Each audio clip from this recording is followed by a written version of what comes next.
It is now 4:30 Eastern Time and 3:30 Central Time, and we would like to begin our meeting. Ms. Summers, you already conducted the welcome and logistics and reflection material, and we appreciate you doing that. And I would like to call this meeting to order. Uh, would you please call the roll, Vice Chair Hilliard? And the appropriate response is here, present, or nothing. Okay. Miss Baird, Present.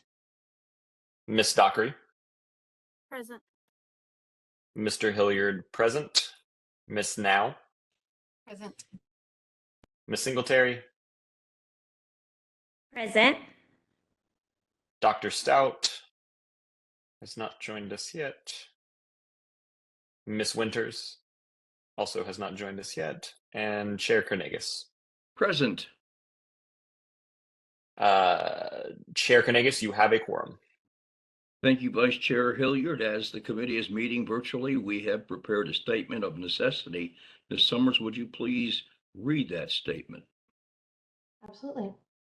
The Tennessee State Board of Education's English Language Arts Standards Recommendation Committee, SRC, called an electronic meeting today at 3:30 p.m. Central on October 1st, Wednesday, 2025.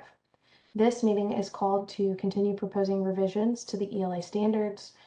Due to the time-sensitive nature of the items on the committee's agenda and the fact that committee members reside across the state, it was determined that a physical quorum of the members could not be assembled in Nashville for the purposes of this meeting. And as such, this meeting should be conducted electronically. Notice of the meeting was posted on the State Board's website, along with the agenda and instructions for accessing the meeting. Thank you, Ms. Summers. TCA 8-44-108 requires all votes taken during electronic meetings of the board to be taken by call of roll. As this is a virtual meeting that's being recorded, I move that the recording serves as the minutes for our meeting. Do I have a second? I second. Vice Chair Hilliard, please call the roll. The appropriate response is aye or no. Miss Baird, Aye. Miss Dockery, Aye. Mr. Hilliard, aye. Miss Now, Aye. Miss Singletary, Aye. Dr. Stout has not arrived. Miss Winters as well. So Chair Carnegie. Aye. Chair, you have 6 ayes, 0 noes. The motion passes. Thank you. Members, advisors, and staff, please use the raised hand function or say Chair Carnegie out loud to be recognized unless I call on you. Since we're meeting virtually, I ask that all speakers identify themselves before addressing the group. Participants, please mute yourself if you're not speaking. For the benefit of all Tennesseans, please avoid the overuse of jargon and acronyms. Where possible, please define them when they're used. We will now proceed with our next item on the agenda. Vice Chair Hilliard, where are we? Miss Summers, do you have something to add? Yes, thank you, Vice Chair Hilliard. Real quick, members. Like we talked about, we've got the elective standards, you've got your overall introduction, appendix, glossary, and references. And then finally, we'll need to wrap up the parking garage. Of course, you're welcome to tackle those in whatever order you see fit, but those are our to-do items to close this committee in the event that this is our last meeting. In the event that this is not our last meeting, I ask that we spend the last sort of 5 to 10 minutes, leadership team, talking about our availability for any future scheduling, because our fearless comms officer, Josh Walton, will need to flag that in the newsletter for tomorrow. So I'm hoping to get that settled today if needed. I appreciate everyone's dedication and patience. We're really grateful for y'all. You do not have any written or public comment that I'm aware of, but I will let you know if that changes because it was due 5 minutes ago. So I'll check my email one more time. Any questions about those items? Nope. Okay, thank you. Thank you. And I'd like to welcome Dr. Stout. Okay. I was running from class. Sorry. We understand how that works. We're all busy, folks. So, Coach Hilliard, will you tell us where we're at and begin our discussion? Yes, I'll be happy to. So we have completed the core English standards. We have moved to the elective standards. We had previously already looked at genre literature and mythology. We started speech and communications in our last session. You can say I've been teaching all day. Our last session, we got through the first 5 speech and communication standards. We are now on standard 6 of 11. That is on row 112 of the electives tab on the spreadsheet, if you'd like to follow along there. Okay, then we'll go ahead and get right into it. Speech and Communication Standard 6 reads, adapt speech to a variety of contexts and tasks, demonstrating command of academic English when indicated or appropriate. Thoughts Any on that questions, standard? comments? I have a question real quick before Go ahead. we move too deep. So for standards that are, I guess, basically the same as something that we have already done in one of our speaking and listening standards, are we wanting to keep those consistent? Are we cool with them not being the same? I just don't want to keep pointing it out if we're fine with them being this not being the same. In the elective areas, it's my opinion, it doesn't need to be the same.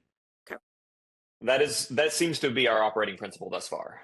None of our standards have been identical to those in the speaking and listening. Oftentimes they're similar in their language, but they have not been identical. If we're comfortable with that, let's proceed. Oh, Ms. Summers, is there a way that you could expand the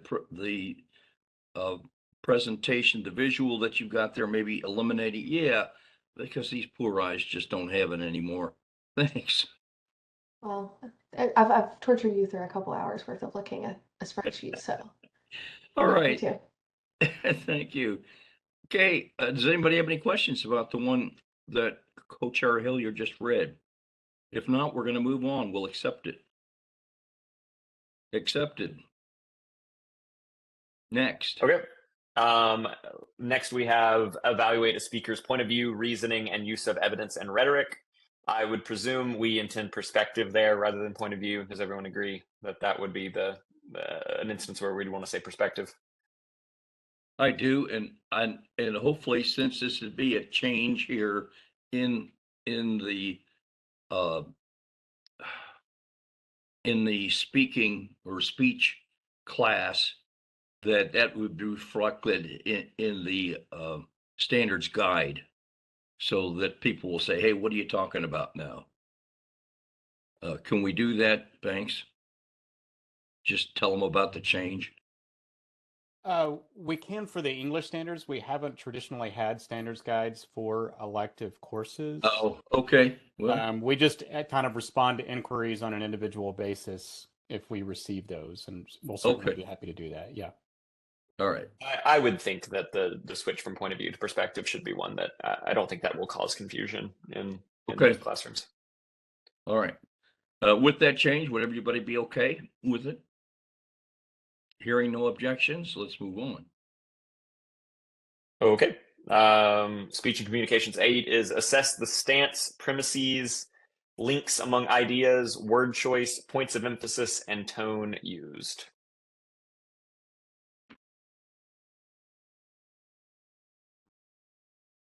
Questions?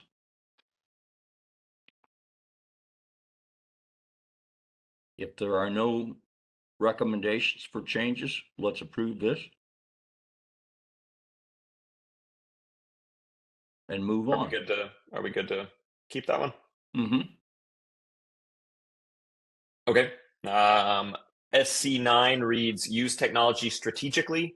Substandard A reads find and evaluate information. Substandard B reads connect and collaborate with others. And C reads produce and share content.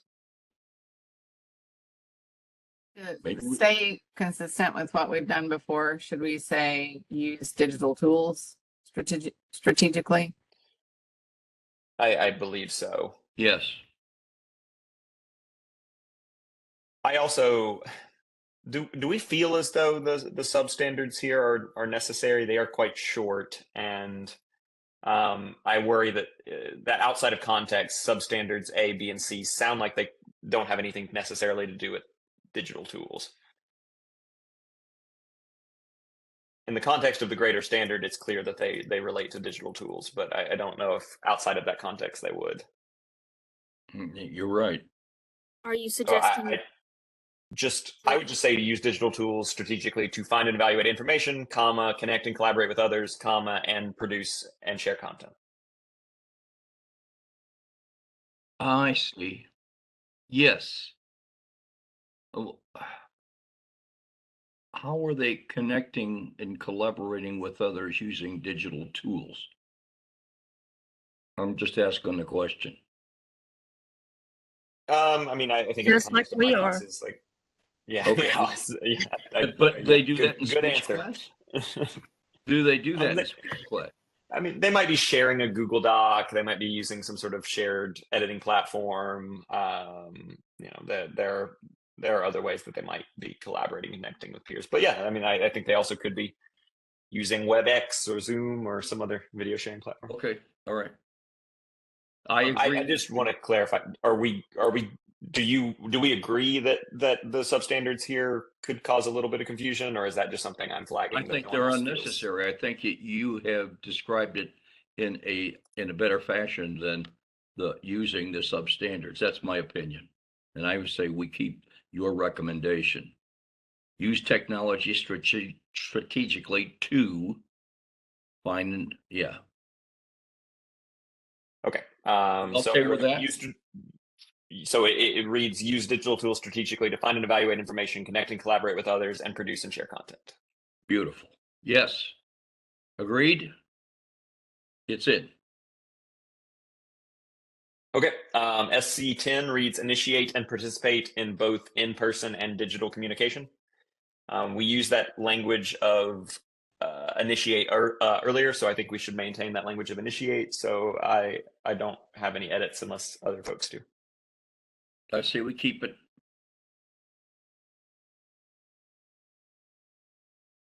No objection, keep it, move on. Okay. SC11 reads: integrate rules for digital citizenship. I think I know what that one's gesturing at, but I have a little confusion there. How about just demonstrate digital citizenship?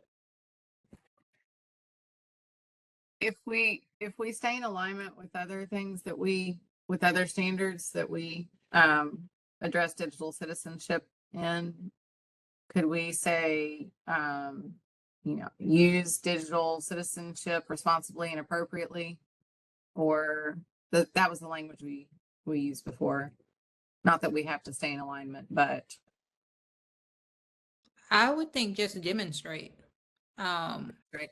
Yeah, I don't know. I don't understand integrate or use. I don't either. That's really Demonstrate. confusing. Yeah, demonstrate digital citizenship, I think. I think that's pretty simple. Yes. Yeah, I would agree with Dr. Stout. So you would change it to, I believe it would just read demonstrate digital citizenship. yes, and you're making that change now? I just did, yes. Okay. Thank you. As is written, are we all okay with it? I hear no objections. Let's move on. Okay. If that's the case, then we have completed the speech and communication standards. Hooray.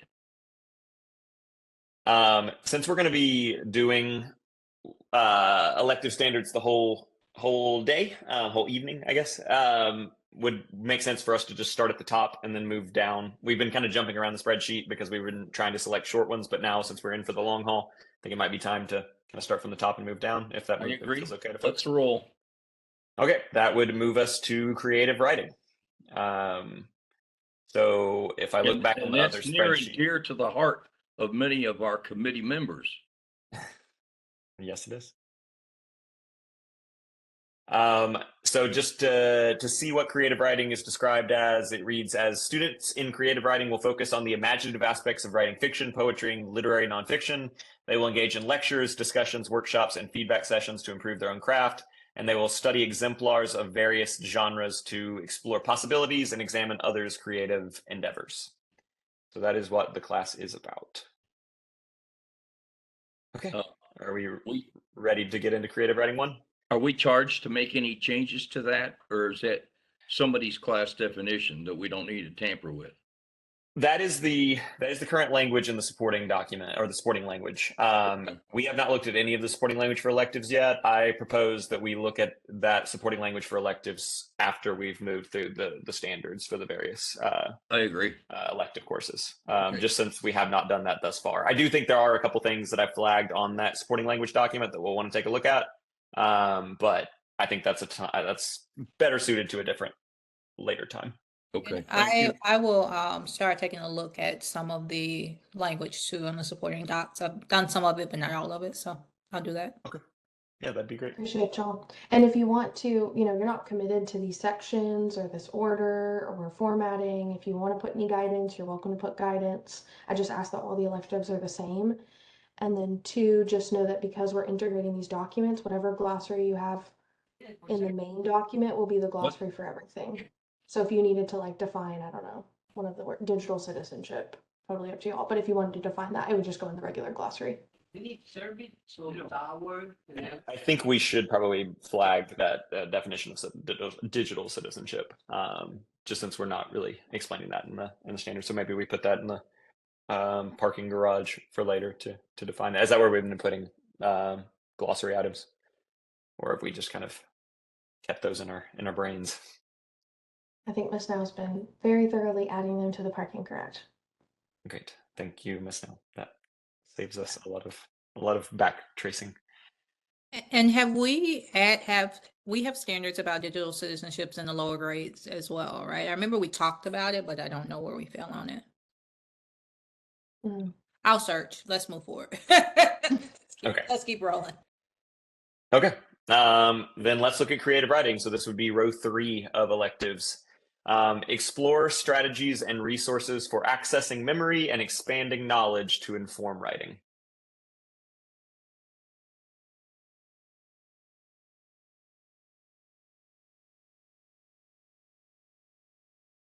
Any thoughts there?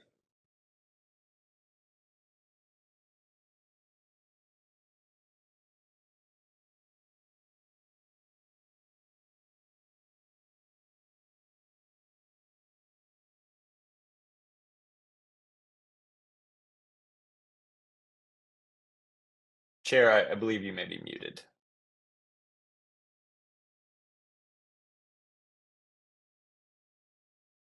Okay. I say it's nice to have memory. Yeah, I mean, I think it's central to the task of creative writing.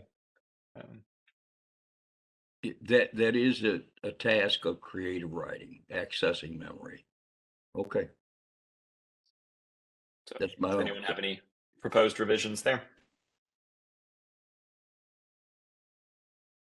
No, let's move on. Okay. Creative writing 2 reads create a clear image using sensory imagery and specific details.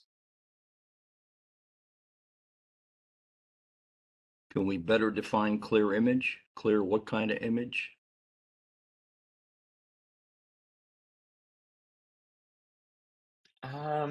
I mean, I suppose we could. I kind of frankly like the openness of image, because image manifests in a lot of different ways within creative writing. Okay.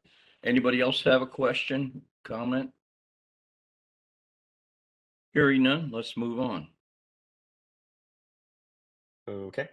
CW3 reads analyze the text and illustrations in children's picture books.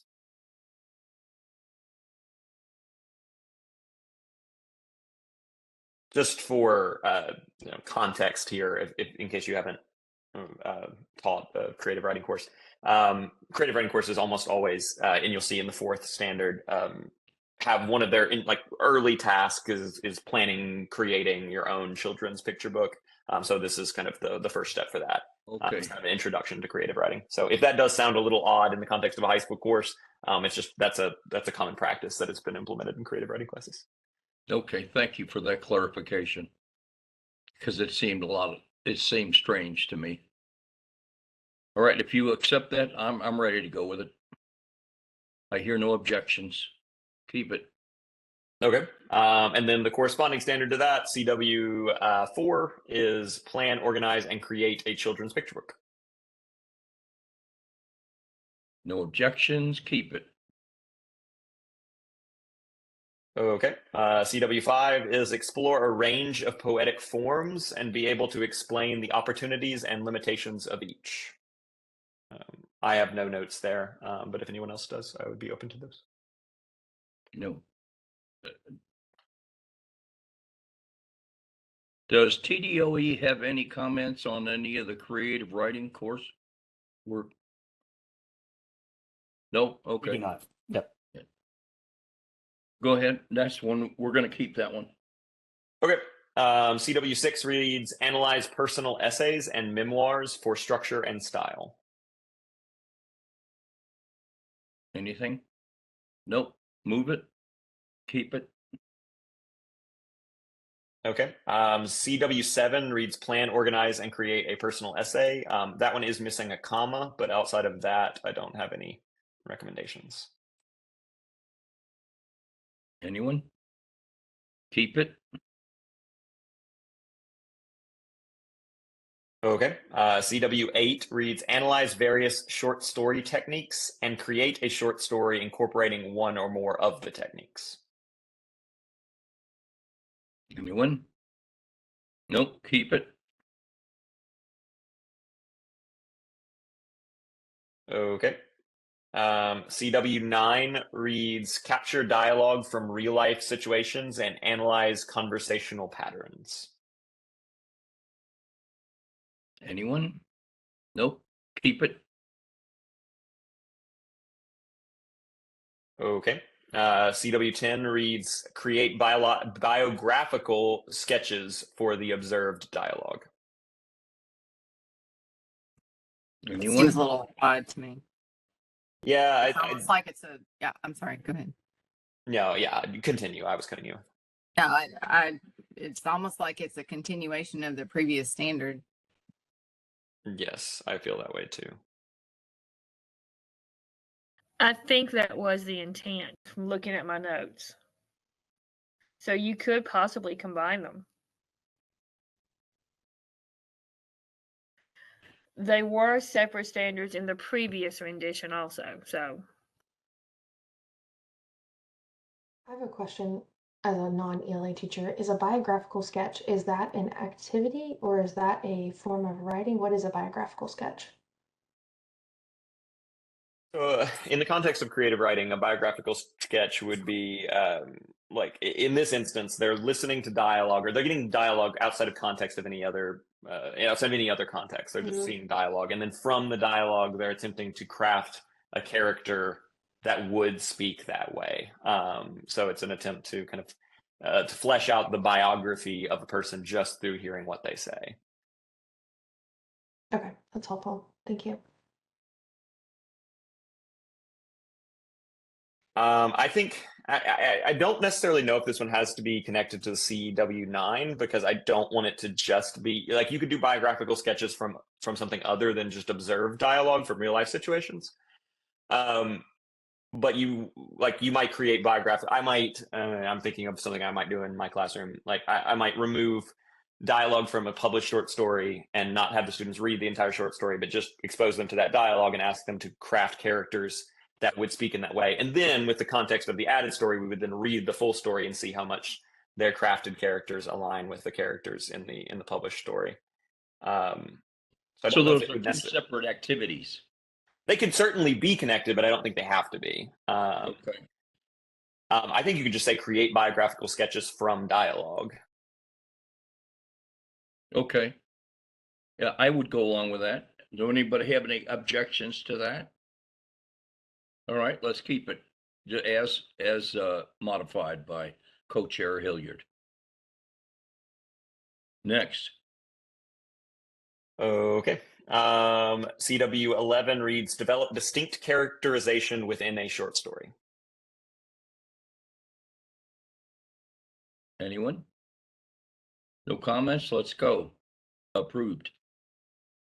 All right, CW12 reads revise a short story with attention to information from the biographical sketch, focusing on dialogue. I don't know. This seems a little over specified.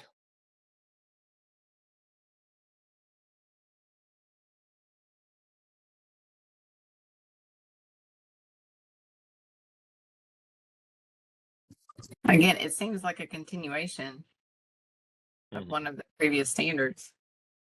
Right. This may be a place where we didn't change terms. Under the previous rendition, 9, 10, 11, 12, they all dealt with biographical sketches. And those words may be the big hang up. I don't know.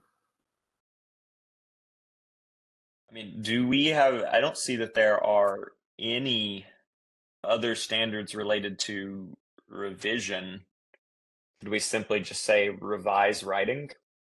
I mean, I would think we wouldn't just want them to revise short stories in this particular context. We'd want them to revise writing in general.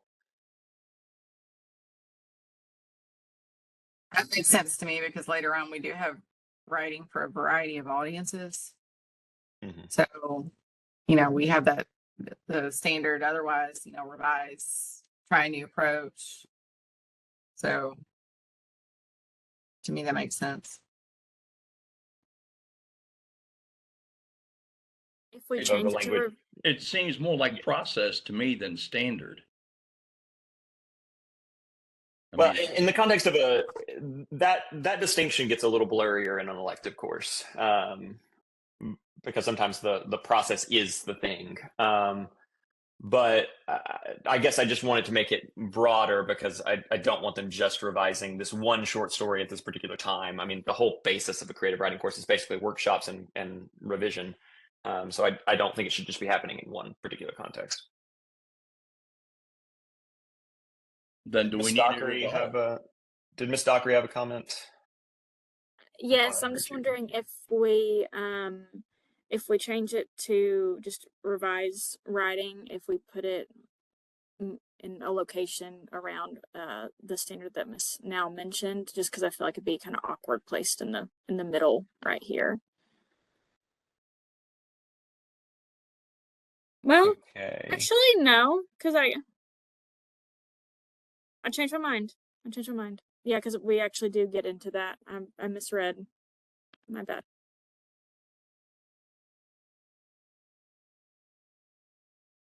Is anyone concerned about the brevity of the standard? It is 2 words. Is it necessary? I certainly think so. I would feel reluctant to have a creative writing class that did not have a revision standard. Well, Okay, effectively. you're- Revise writing effectively. That's 3 words. That's true. There we go.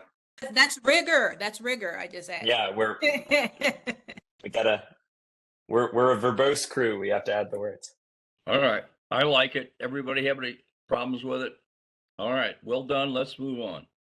Okay. CW 13 reads participate in collaborative workshops to review peer work. I believe this should be kept as is. Okay. Any objection? Keep it. Move on. Okay. CW 14 reads develop fluency, logic, clarity, and creativity with writing. Any objection? I see a lot of head nods, so let's move on. That's kept. Okay. CW 15 reads write for a variety of audiences. I think we should keep that. Agreed. No objections. Move on. CW 16 reads explore diverse modes and genres of writing. I agree with that. I think that should be kept. No objections. Okay, keep it. One question: should we also include or explore diverse perspectives as well within that one?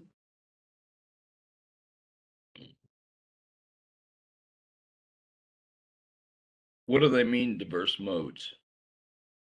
Modes is like the conversation of multimodal we had in our call last night. Okay. Genres, obviously, I think we know what that is. Where would that just be added to the list, Miss Now? I'm not sure. Would we say explore perspectives of writing? That seems, I don't know if that's a phrase that we would typically use.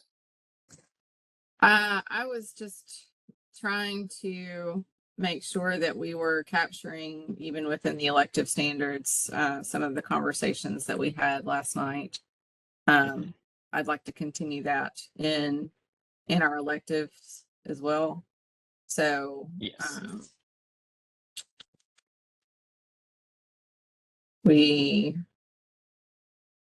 And if that's not the best place, then that's fine. But Well, are we asking students to write about diverse cultures if they're doing creative writing, or if they're going to create, can't they just create what they want to?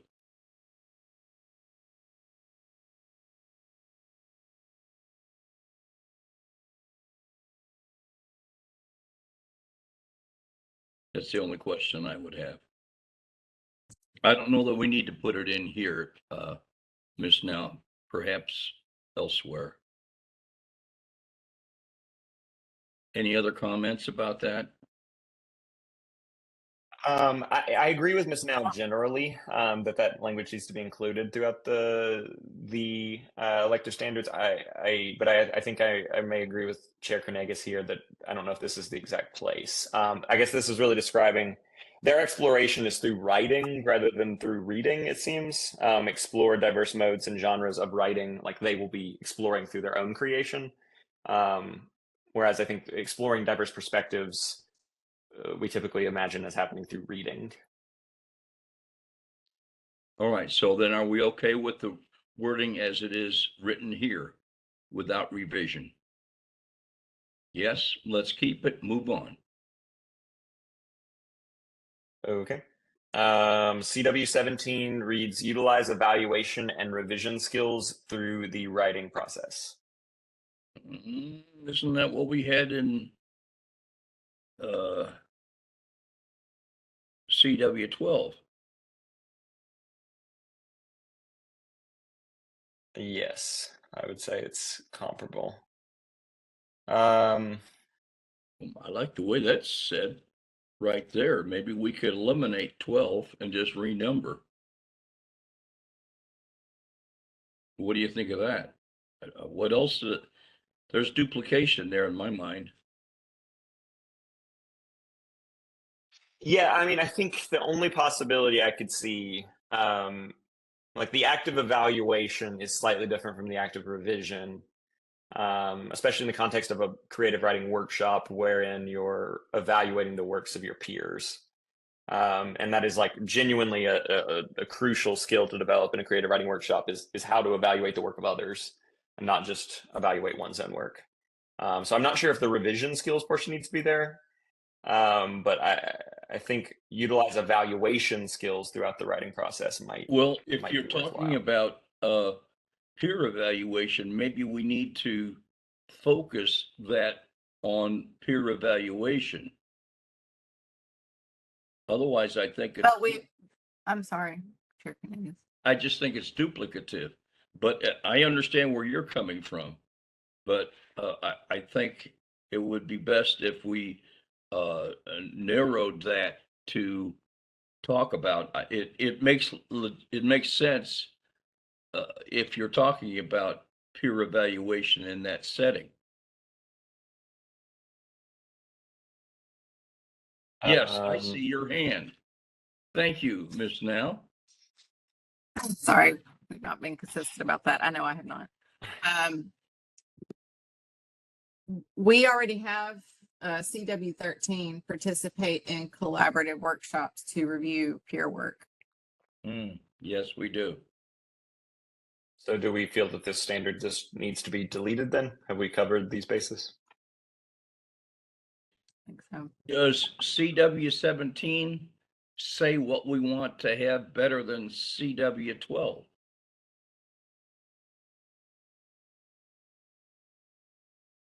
I like the precision of CW 12. Okay. So we would eliminate CW 17 as duplicative and exit out and renumber. I'm wondering if we combine 17 and the other one. I keep losing my place.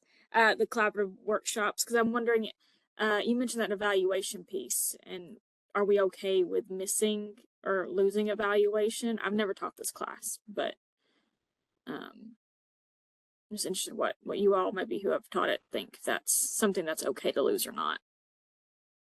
Yeah, I mean, like evaluating peer work is an essential aspect of participating in a collaborative workshop, but I personally would like to have some language about evaluating peer writing. All right. I think what she's saying is, can CW13, and Ms. Dockery, correct me if I'm wrong, say participate in collaborative workshops to evaluate peer work? Let's say evaluate and review, right? Just to get both those aspects in there. Yeah. Yeah, I mean, the workshop itself is not really about evaluation. The evaluation would happen prior to the workshop, and then the workshop would be for review. So I think it would be something along the lines of like evaluate peer writing to prepare for collaborative discussions and participate in collaborative workshops to review peer work. I like that. That's a lot. Can you craft that for us to look at again? Sure. Are we missing something about the skills here? One's saying you're revising a short story, you're participating in collaborative, but to me, this one's kind of honed in on the skill set to do an evaluation and revision. I could be wrong. Yeah, I think we gestured at that through revise writing effectively. By that inclusion of the word effectively, I think that's suggesting that students need to develop the skills to revise effectively. But I think you're right that we're missing something when it comes to evaluation skills. I mean, should we just keep CW 17 and say evaluate peer writing effectively to mirror what we did with CW 12?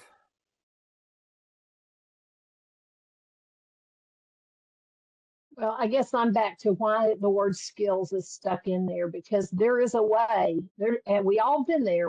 There's a right way and a wrong way to evaluate something and recommend revisions, etc. So I wonder if the skills piece really was what they were going after. I have no idea, but something tells me there's something there that we're overlooking, or we could be overthinking it. Yeah, I think this was intended as the evaluation and revision standard, since, I mean, the original CW 12 was really about revising one particular short story that they wrote in a very particular context. So I think this was the attempt to include evaluation and revision within the standards, which we've now kind of done, at least for revision. Do we need evaluation? You said you wanted evaluation in there. Yeah, I mean, it's something, as someone who's taught the class, it's something we spend time working on. So I do feel like it's important. Can you craft a statement that we can react to? Yeah, I mean, I don't know if it's perfect wording, but my original wording was just evaluate peer writing effectively, just to mirror what we wrote for CW12. I don't think it's like beautiful or anything, but I think it largely captures what we're trying to convey there. Yes, I would add, this goes back to when we were talking about citations and we were talking about using a provided system. Can we add some wording like that? Evaluate peer writing effectively using a standard or provided system. I know in my day, this is old, we used to have, you know, the little marks. They don't use the little marks anymore, but something like we're doing now, suggesting edits instead of editing over the comments. Like there are still ways in which they're best practices in review. Yeah, I think that's good because you're right. I mean, any creative writing workshop is going to have a structure around how that feedback is offered. It's not like you just sit around in a circle and chat. I mean, that's part of it, but you come in with a particular format of revision. If helpful, I believe the writing standards have something, is it standard 9, Tammy, maybe, about like using available technology so that way it stays up to date with the times related to digital tools, and that gives you some flexibility on sort of collaboration or editing software. Yeah, I think that's popping up, I think, in the next standard because the next standard reads use available technology in the creative Oh, process. there we go. Perfect. So I was going to say it's in this one also. Perfect. Dr. Stout, was the language evaluate peer writing effectively using a provided format? Was that I said provided system. I think format works fine. provided system? Yeah, I think I like that. I think we found the answer. I personally think system is better than my language format. If you agree, Dr. Stout. Sure. All right. Again, we crafted a math standard here. So if there are no objections, let's move on. Okay. Final creative writing standard is use available technology in the creative process. I think we've been switching to digital tools. So use available digital tools in the creative process. Is that what we would prefer to Why do does that? it have to say available? Right. Honestly, we were just trying to throw something in there for whatever might happen between now and then. We didn't want to name anything, so we just wanted to kind of leave it as open as possible. Yeah, I think it also has to do with sort of district resources, right? We know some districts are very technologically integrated, or some teachers are very technologically integrated, but open to feedback from the committee.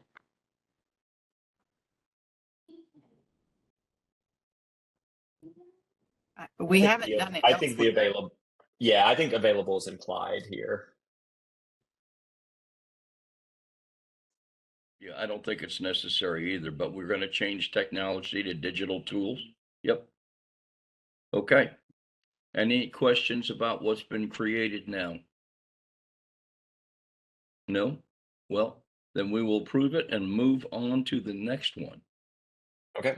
Then we have all finished creative writing, and now we're moving on to advanced creative writing. So good job, us.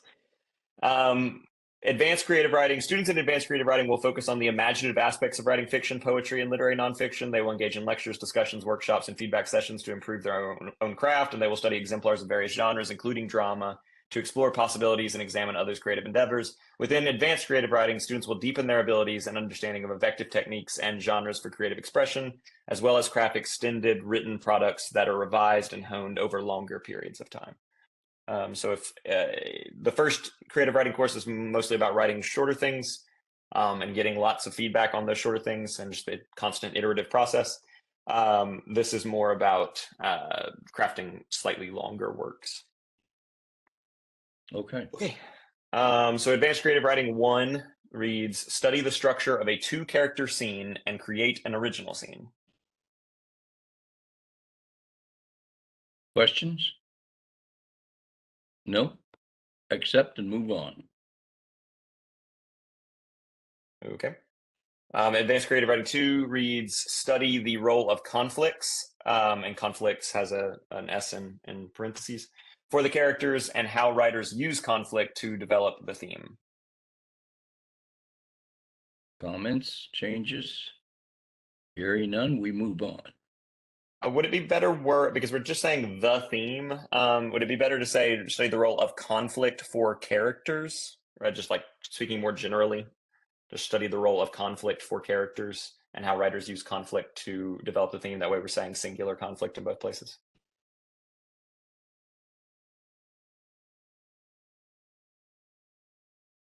I'd buy that. Is that okay with everyone? All right, hearing no objection, we have accepted your revision. Okay. ACW 3 reads, create character motivation statements to give reason behind a character's behaviors and actions in a given scene or throughout a story. Any questions, comments? Hearing none, keep it, move on. Okay. Creative writing for advanced creative writing 4 reads, write a detailed biographical sketch for each character as part of a character study. Small thing going back to 2. Sorry. We were kind of intentional about saying a theme in our other standards. Should we put a there instead of the theme? Yeah, I think so. Thank you. Okay. So I made that edit to 2. Back to 4. Do we feel like that language of as part of a character study is necessary? I don't know if I love putting confines about when you would be making these detailed biographical sketches. They could certainly do it as part of a larger character study, but I could also see it being a more individual task. How does everybody else feel about that? Dr. Now?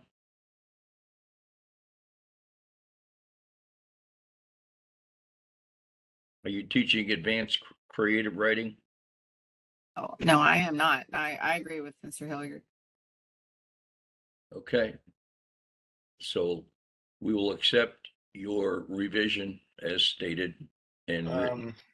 So should it just read write detailed biographical sketches for characters? Because for each character makes the implication that you're doing it for every single character you ever develop, which would be exhausting. Right. Well said. Yes.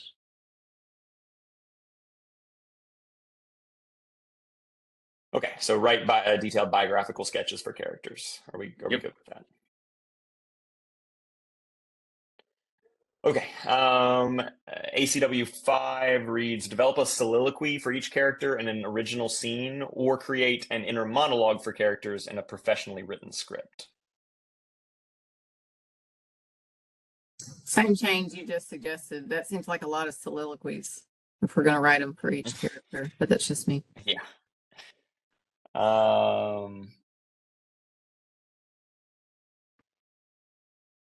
Yeah, I agree.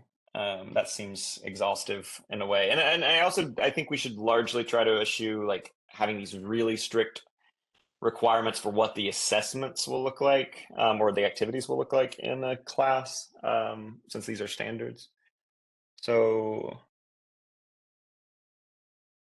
develop soliloquies and inner monologues for characters. I mean, that would be cutting a lot of words, but I think it gets to the same. Well, question though, because in our other standards, of course, we have standards guides, but electives, we don't have those things. So do we need some sort of language to guide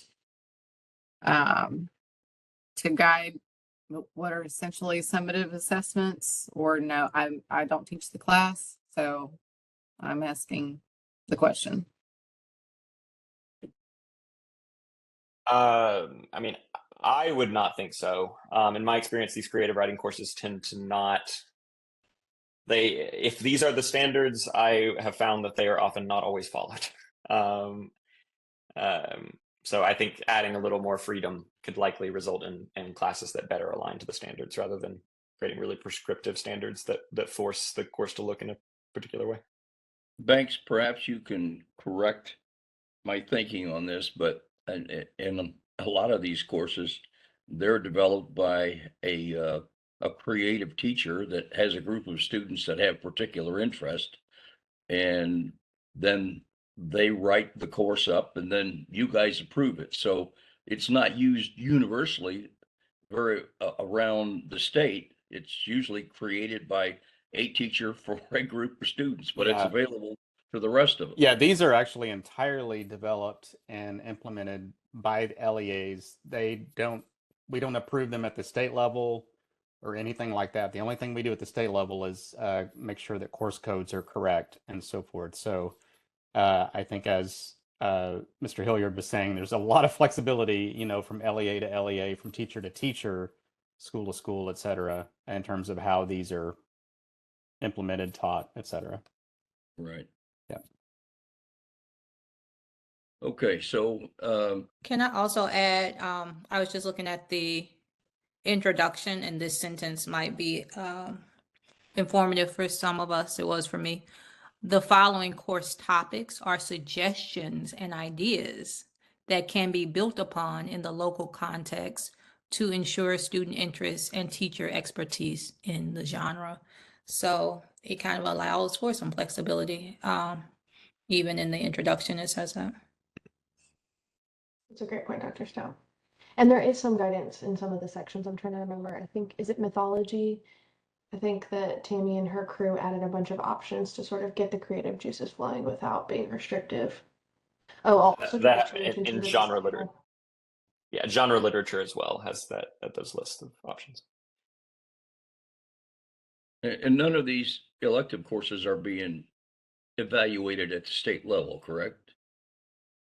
Yeah. That's correct. Yeah. I think also, in my experience, it promotes the uptake of elective courses when they have the freedom to kind of move and shift a little bit. When I was a student in high school, I was in a creative writing class because we were developing a literary journal for our school, and we were doing that in the class. So if the more confines there are in the class, the less likely we would have been able to do that. So I think a little more freedom in the standards just opens up the possibility for individual schools to do what they need to do in those classrooms. Okay, so let's go back to the standard that we were working on and see if there's any more suggested revisions, having had that last discussion in the back of our heads. And actually, that's probably relevant to the rest of the elective classes and standards that we review. Does ACW 4 look okay to everybody, the way it's been revised? I think it simplifies things and does give them more freedom. So if there's no further discussion, let's keep that as revised and move on. Okay. ACW 5 is the one we were taking a look at. I had proposed the possible language to develop soliloquies and inner monologues for characters, but if other folks feel like that is taking too much away from the original standard, I'm certainly open to other phrasing.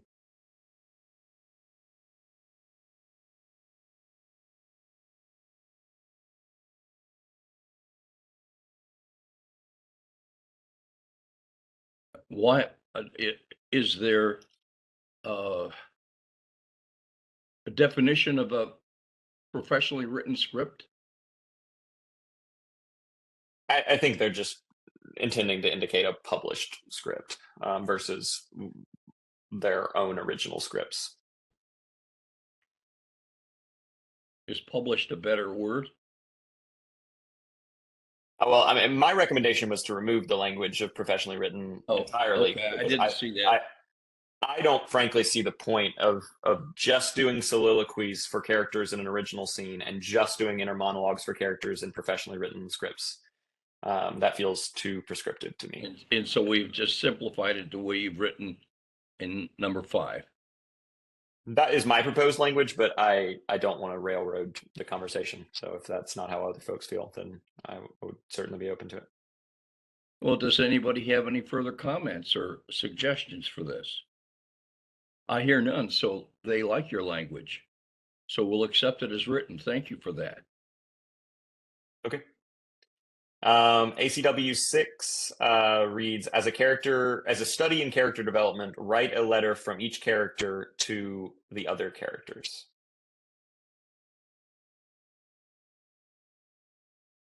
Should it say to another character?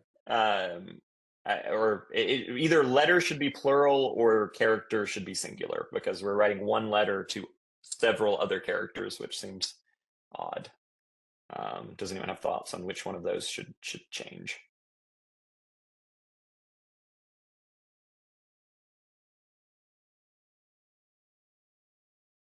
Dr. Stout.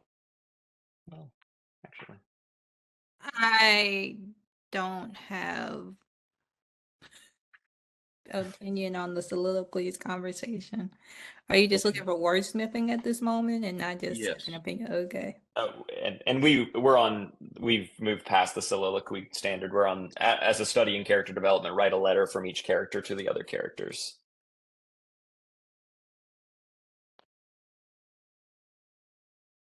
So should it just say write a letter from each character to another character?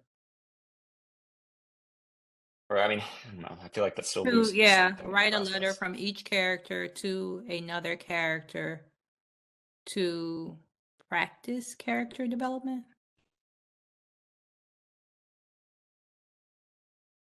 I mean, I think what they're trying to get at here is you essentially, as a way of getting you to think more critically about a character, you have them write to every other character in a text. That way, you're forcing yourself into conversations that otherwise would not occur in a text. You're forcing yourself to think critically about how that character would feel about every other character, not just about the characters they interact with most frequently. So I think that's what they're getting at here from having them write a letter to each of the other characters in a text. I would I just didn't like. pluralize letters. Now saying what you did, yeah, I would pluralize letters. I think that better says it because it's going to be multiple letters. Okay. Would it be write letters from a character to the other characters? Because I I don't want to have them write write letters from each character to every other character. That would be like So you just take out multiple. the each and the, right? Write letters from a character to other characters. Yes. Yeah. Yes, Yes, I agree. as stated. And then you can add to practice character development or to demonstrate character development or something like that. Probably more practice than demonstrate. Is this a skill, or does this read more like an assignment? I agree with what you're saying, but I think that Dr. Stout had recommended language. So she said in to develop character or what, say that again, To Dr. Stout. practice Prac- character development. Yes, that is a standard. The other one is an assignment. Yes. Okay. So to practice character development, write letters from a character to other characters. Well, we wouldn't start with to, we just start with a verb to be consistent. So we can say practice character development by Okay. writing letters from a character to other characters. Or we could say write letters from a character to other characters to practice character development. I think either one is fine. I think leaving it in the beginning, practicing character development is the most important part. I like Yeah, the way I would right there. I would agree. So practice character development by writing letters from a character to the other characters. Yes, is that okay with you, Miss So take Doctor? out the, because the other characters mean all. So just other characters. Yeah, I'm torn on that because I think generally how it typically manifests in a classroom is you do have a character or you do write letters to each other character in the text or each of the major characters in a text at least. Because the whole point of it is you're trying to force conversations that would not otherwise have been occurring just to think more critically about the character.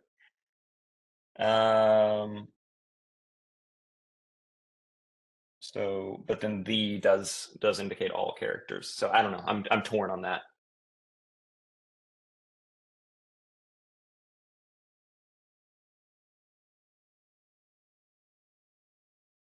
Can you two collaborate on the answer? I will tell you, in the previous rendition of this, it simply said to the other character. And it looks like we put characters in there because it might Oh. have more than one character. And so either fix is fine. But on a side note, in ACW 5, do we want a soliloquy or multiple soliloquies? Because you have A and an S on soliloquy. Oh, thank you. Good call. I think it should be plural. Do we agree? Soliloquies take out and the A. monologues. Yes. Yes. Thank you. Thank you for flagging that. Yeah, and based off what you said, I think Dr. Stout's right. Let's get rid of the in ACW 6 and just say 2 other characters. All right. Thank you. Great collaboration. We approve that and we'll move on. Okay. ACW 7 reads, compare and contrast the role of stage directions in work by playwrights such as Edward Albee and Eugene O'Neill. Write a set of stage directions for a 2-scene play mimicking the style of 2 different writers.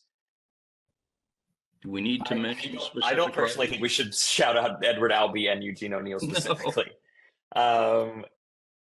I think it makes sense to say compare and contrast the role of stage directions in works by multiple playwrights, and then write a set of stage directions. I totally agree, but I was kind of outvoted. Well, I mean, I enjoy the work of Eugene O'Neill, but I don't know if it needs a specific reference here. yeah, I agree. Take them out. Because there's going to be some better playwrights in the next 9 years. You never know. That's a controversial statement to make in the Yeah, playwriting. yeah, it is. Let Let it be known that I've been controversial. All right, so compare and contrast the role of stage directions in works by multiple playwrights. Write a set of stage directions for a 2-scene play mimicking the style of 2 different writers. Mm-hmm. Should that be, I mean, we've been pretty consistently using semicolons instead of periods within the standard. So should we join that by a semicolon? They seem to be interrelated to me. Yes. Let's see what it looks like. Is there a reason for specifying 2-scene play? Like, could they write 1 or 3 or 5? A multiple scene play. Yeah, I don't think there's any necessity to specify 2-scene. Or at least 2. Multiple is at least 2. True.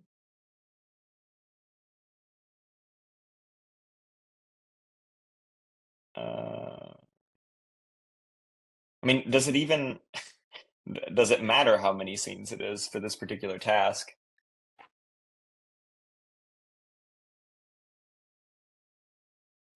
I would think Oh, not. I would think not. Should we just say for a scene or play? I don't know. That's probably not right. Like, I'm just thinking if I were teaching this, I would just have them write a scene with stage directions, and then I would have them take that scene and switch up the stage directions to mimic another writer, because I would not want them to just be writing so many scenes. I'd want them to be just focusing on the stage direction part of it. But that's obviously just how I would do it, not how the standard should read. Right. Take out for 2-scene play.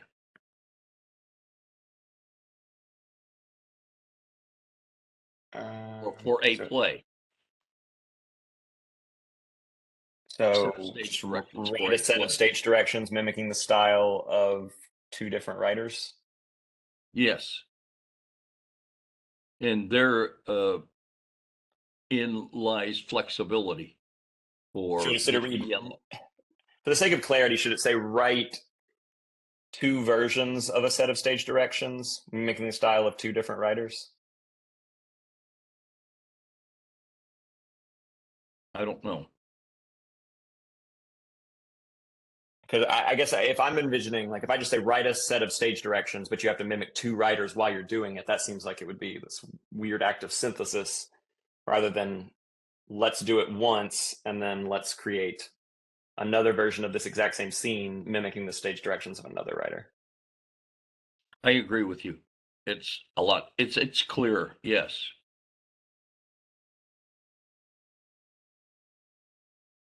Okay. So write 2 versions of a set of stage directions mimicking the style of 2 different writers. Good. Any more questions about that? Let's accept it and move on as revised. Okay. ACW 8 reads, analyze the role of set design and directions in a script. Evaluate 2 different directors' decisions on the same play or script. Those are two different things, aren't they? I think it's similar to what we just did in the previous standard, where it's like one is the more broad, overarching understanding, and then the second part is how they apply it. So I think it would just be a matter of slapping a semicolon between those two to make the connection a little clearer. Director's decisions on what? Just staging, set design. I like staging and set design. Can we add that in there? Because the director's decisions could be on a lot of different things. I think I agree with Chair Kanagas on that. I think it might be unclear otherwise. Okay, so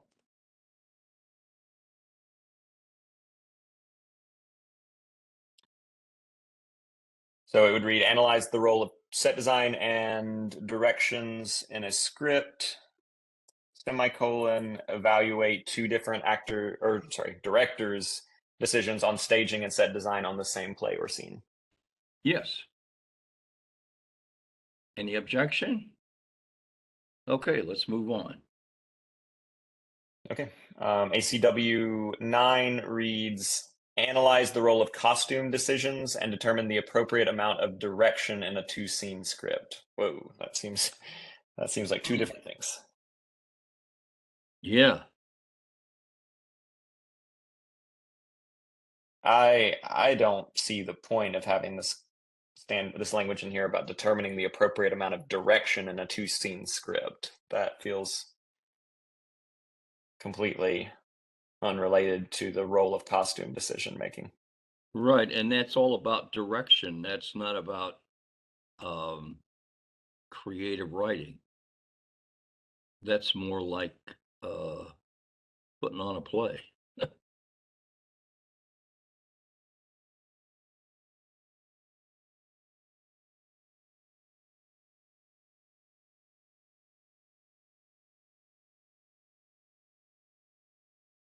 So how would you rewrite this then? I mean, I would probably just say analyze the role of costume decisions in a play, or I guess in a costume decisions wouldn't necessarily be in the script. Would it make sense to combine 8 and 9? Yeah, it might. I mean, the one question is like directors don't always make costume decisions, but frankly, directors don't always make set design decisions either. So I think we're kind of collapsing that all in, and for the sake of like high school theater, directors are making those decisions. Yeah, I honestly, I think Ms. Dockery, I think that would be the best move. Analyze the role of set design, costume decisions, and directions in a script. Evaluate two different directors' decisions on staging, set design, and costume on the Yep. same player scene. I like that. And so we'll eliminate one of the numbers and renumber from here on out. Okay. Well done. Analyze the role of set design, costume direction decisions, and directions in a script. Evaluate two different directors' decisions on staging, costumes, and set design on the same player scene. Okay, does 8 look all right to folks? ACW 8, since I just wordsmithed that.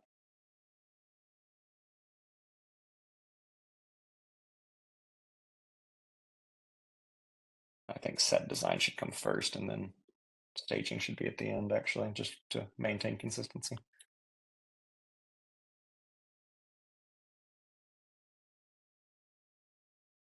Yes, that looks good to me. Have any other recommendations on that one? All right, let's move on. Okay, Which is now AC 9. What was that? Yeah, well, we removed 9, so we're moving to ACW 10, which will now become ACW 9. Explore non-traditional and experimental writing forms. I propose we keep that the same.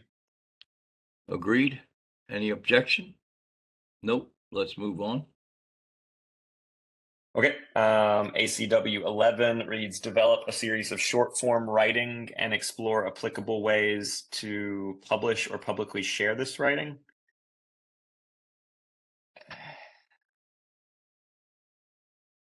Is this the developing a series of short form writing standard, or is this the explore ways of publishing and publicly sharing writing standard? Those are different things. They are. Develop a series of short form writing. What does that first part mean? I don't really know. Miss Now, do you have a clue? I have an assumption. I don't have a clue. I'm assuming it's short stories, maybe even poems, short original works.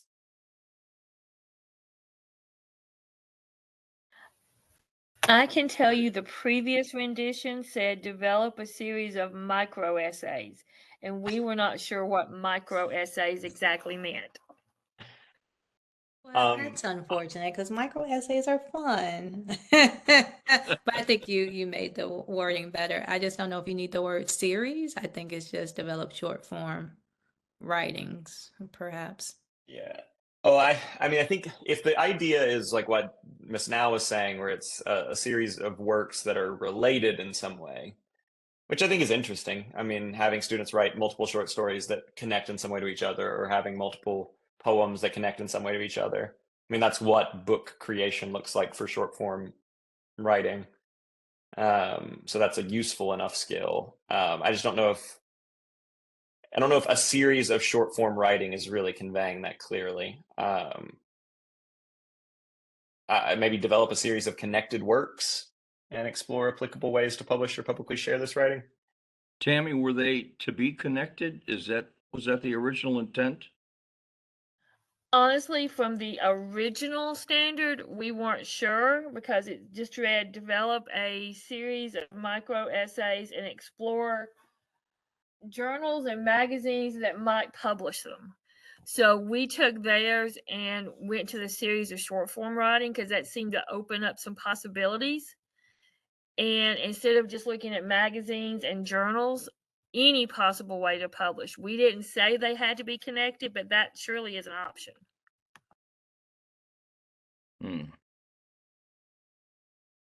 So the intent was for somebody to have a column that's regularly published that's got their writings in it, whether or not they're connected, but they're going to be regularly submitted to the publication.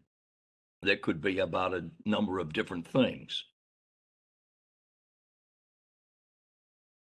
Are you nodding your head, Miss Now? You agree with that?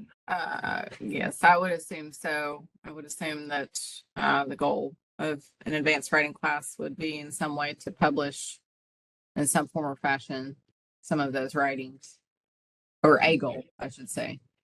Whether or not the stories are related or connected doesn't matter. That's my understanding, but again, I do not teach the class. Right, right.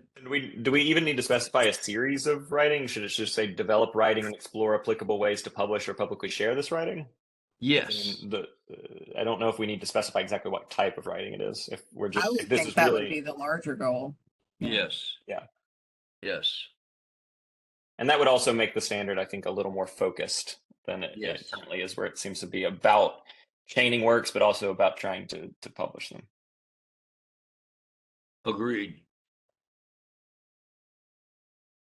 So develop writing and explore applicable ways to publish or publicly share this writing. Yes. Okay. Applicable, is that available?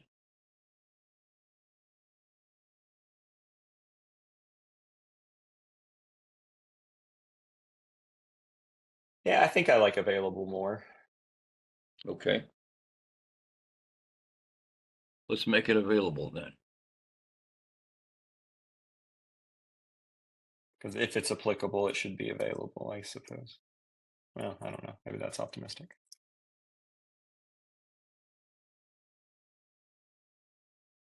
Okay. All right. Develop writing and explore available ways to publish or publicly share this writing. Well said. Okay. Okay. ACW 12 reads, create a short public service announcement, PSA, in and share with relevant audiences. I think that in is probably there on accident. Yes. And should public service announcement be capitalized like that?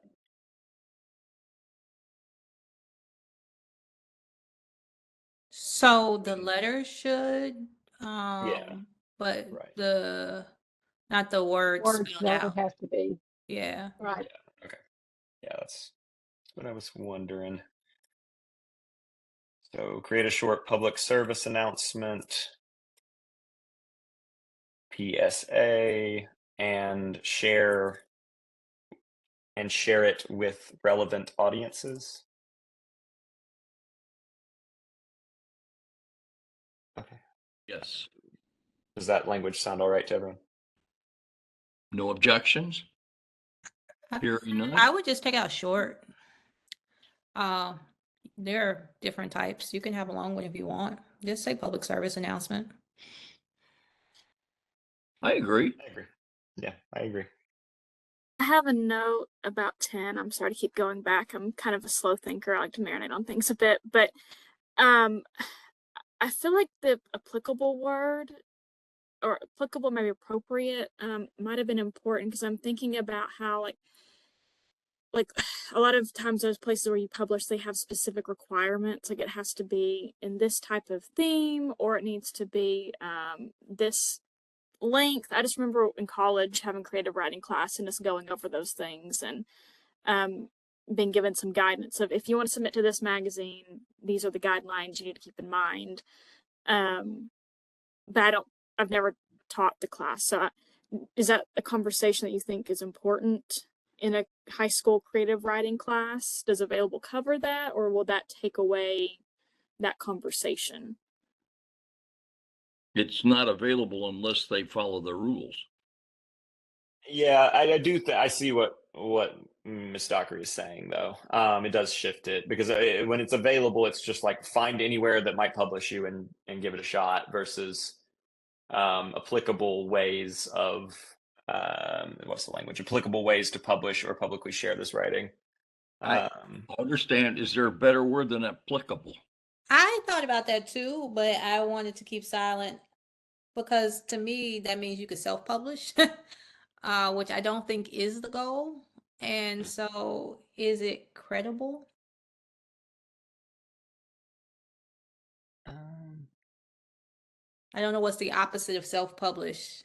To me, Yeah, I wonder if this in Miss Dockery's reading, it seemed to me like the ways weren't really the venues themselves. It's not because it's not really explore venues to publish or publicly share this writing. It's ways, which seems a little broader, like the process including the venues, not just the venues themselves, but also the process to get to them.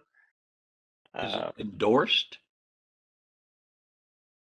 I don't know. I've kind of circled back around to applicable. All right, I'll go along with that. I have no love for either one. I'll go with it. All right. Are we good with that applicable language? Back with yes, we're back with applicable. Okay. ACW 13 reads, revise poems from creative writing and focus on creating a compilation of various forms on a single theme.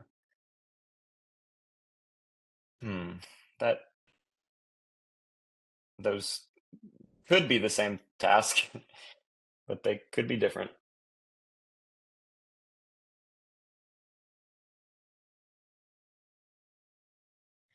The previous rendition actually said focus, various forms on a single topic. So. Did it have the language about revising poems from creative writing? Yes. Okay. If we have a revision standard in advanced creative writing, I feel like we could just eliminate that language and focus instead on the topic or theme. And I wonder if maybe we do say topic or theme. Yeah, we have a standard coming up that reads utilize. It's the exact same standard as in creative writing 1. Utilize evaluation and revision skills. Now we did edit that, so we likely will need to. I think we're going to have to add a standard here about revision because of the edits we made to creative writing 1. But I don't think this is the place for revised poems for creative writing. I think it should just say focus on. Well, I don't know if it should say focus on creating a compilation of various forms on a single theme or topic, or if it should just say create a compilation of various Say forms on a create. single theme or topic. I like create. Yes. Yeah, the idea of focusing on but not creating it is kind of a funny concept. Yes. Just think about it really hard. Don't do it. Just think about it. I'm focused. Okay, create a compilation of various forms on a single theme or topic. Well said. Okay, no objection. Let's move on.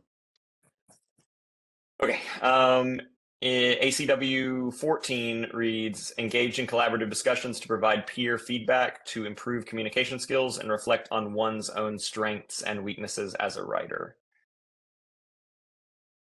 That reads just a touch clunky to me. It's not speech class, so it's not about improving communication skills.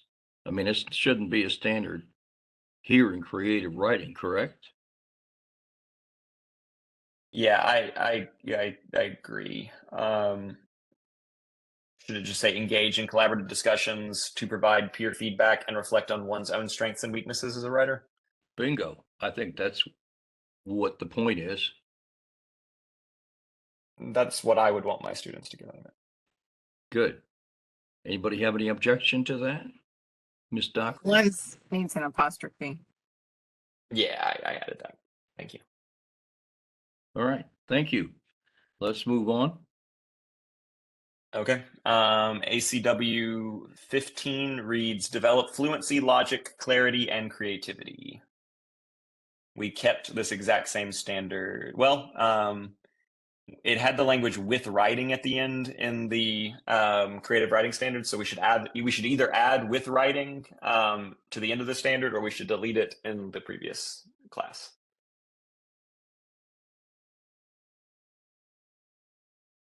I think probably with writing should be added because we're not asking them to develop general fluency and logic in life. We're asking them to do it in writing.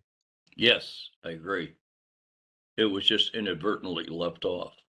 I guess they had assumed that it was going to be assumed by everybody else. Okay. So are we good on ACW 15 adding with Yes. writing there at the end? Mm-hmm. Okay. ACW 16 reads, write for a variety of audiences. I think that sounds appropriate. Yes. Before we get too far, you went from 12 to 14. Oh, yeah. I forgot about the renumbering. Thank you. Okay. So we're good to just simply change the number on formerly 16, now 15, right for a variety of audiences. Yep. Okay. Keep it. And then ACW 17 formerly reads, explore diverse modes and genres of writing. That sounds appropriate to me. Absolutely. Any questions, comments? No? All right, keep it. Okay. And then The next standard is the one that it's identical to the one we edited in the creative writing course, where it says utilize evaluation and revision skills throughout the writing process. I would recommend we just simply take the language of standard 12 from creative writing that we had revise writing effectively, and then the language of standard 17 from creative writing, evaluate peer writing effectively using a provided system, and turn this one standard into 2 standards with that language. I'm agreeable. How about everybody else? I see nods. Okay, I think they accept your recommendation as revised. That will take me just a second because I have to add a row to the spreadsheet. So bear with me for just a second. Oh, it has been added for me. Thank you.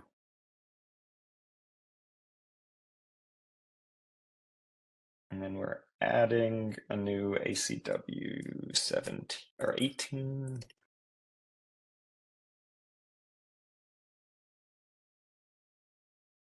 Should read.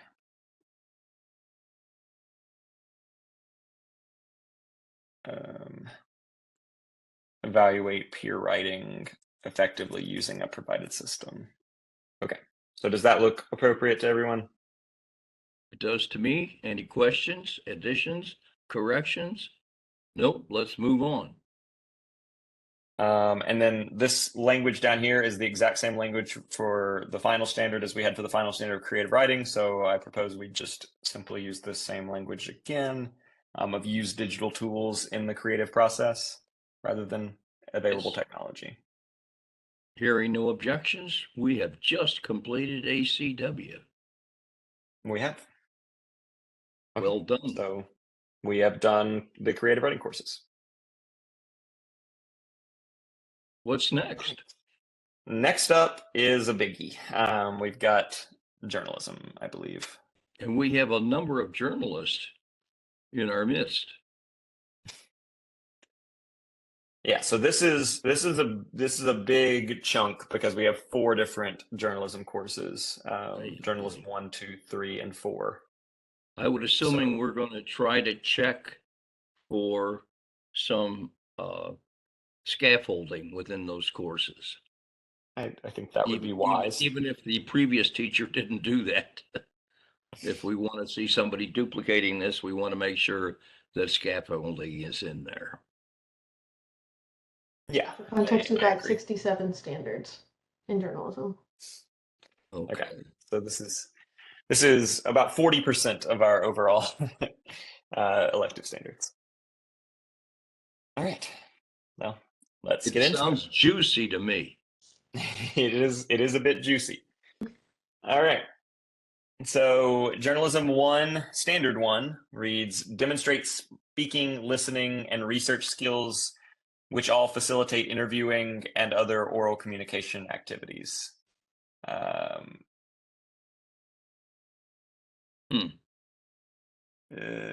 Should it be that instead of which? Or yeah, demonstrate speaking and listening. Yeah, I think 2 might be better. So demonstrate speaking, listening, and research skills to facilitate interviewing and other oral communication activities. And Is that the just stock? oral communication. I don't. Yeah. Period. Right. Okay, so demonstrate speaking, listening, and research skills to facilitate interviewing and other oral communication. Are we good on that? Yes. Okay. Journalism 1, standard 2 reads, model appropriate language skills, demeanor, and attire to cultivate success and good public relations. This might be nitpicky, but good is bothering me. It's positive or something. I don't know. Is good bothering anybody else, or is it just me? Like effective, maybe? Well, I mean, public relation usually connotes positivity. We don't really talk about negative public relations unless we use the word negative, so I don't know if you need good at all. I'm just not sure this is a learning standard at all. It's more of behavior. I don't think it's learning.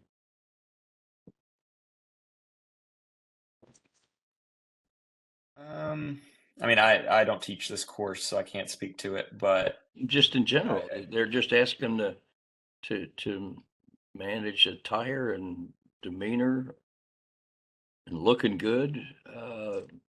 It's not a learning standard to me. I don't even know that it needs to be in here.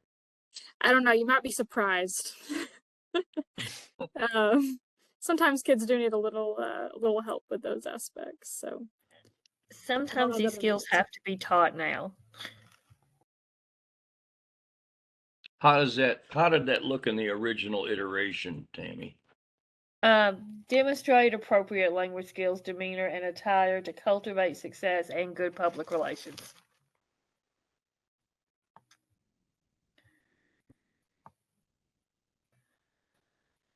Any other comment? Now,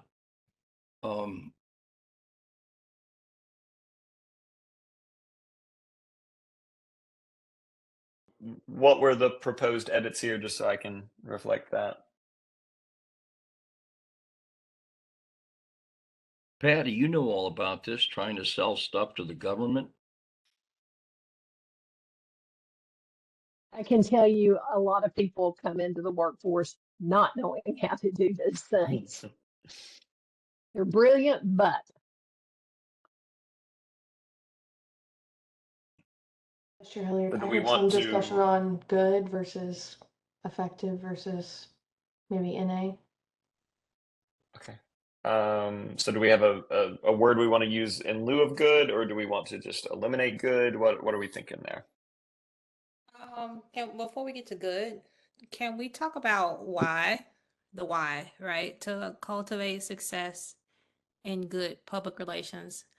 I can see the importance of discussing this for an interview, the interview, right? So I don't know about to cultivate success. Success of what, right? So I guess I think it needs some more specificity. Model appropriate language skills, demeanor, and attire to help facilitate a positive interview or something like that is what I'm thinking. well, it's not just an interview, it's a presentation, it's a briefing. It's amazing what you Oh, well, you're right. I guess journalism could be I like communications. the Right, words you're you're right. using, Patty. Maybe you can help us with this.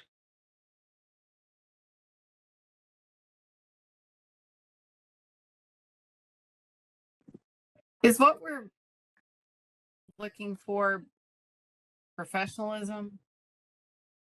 To exhibit professionalism? I mean, I know it's specific to journalism though, so maybe that's, but I don't like the cultivate success either. There's no end result there, and I don't like good. Yeah, I don't think it's necessarily about, I don't think it's limited to professionalism. And I'll say that because sometimes what you need to do is to model your, whoever you're interviewing or speaking to make them feel comfortable. And that might not look like what you think professionalism is. Does that make sense? That's what I was going to say. When I was a reporter, sometimes I had to approach my subject wherever they were, and it may not be what the business world considers appropriate or professional. So should we add the Well, word audience in there, like appropriate to audience? that's really, yeah. To build rapport, model appropriate language skills, demeanor, and attire to build rapport. Like that. I think that's what it's trying to say. You buy that, Patty? Yeah, absolutely. Okay. I So think would it just end with build rapport, or would it be build rapport with someone in particular, or like with the audience or something like that? with a variety of audiences. So it would be with the subject or audience. Subject if it's a person you're interviewing, Mhm. audience if you're given a public statement. Okay. Okay. Model appropriate language skills, demeanor, and attire to build rapport with the subject or audience. Well done. Thank you for all your contributions. Okay. Journalism 3 reads model appropriate interviewing techniques.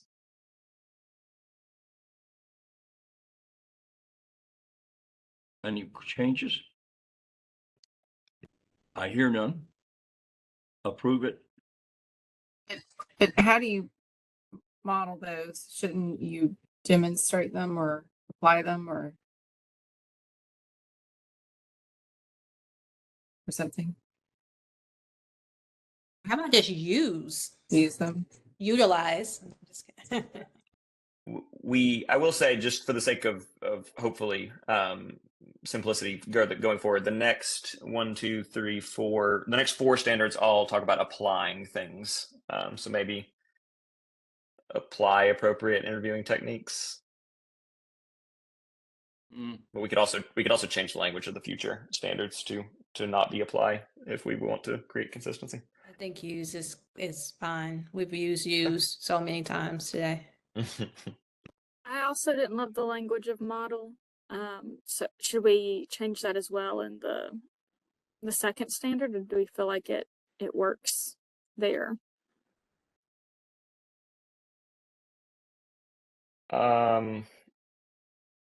I think we would need to use a word other than use in number 2, because I don't think you would typically say, like, you would say use appropriate language skills, but you wouldn't say like use demeanor or I guess you could say use demeanor or use attire. It's not as strange as it initially sounded to my ear. What do we think on standard 2?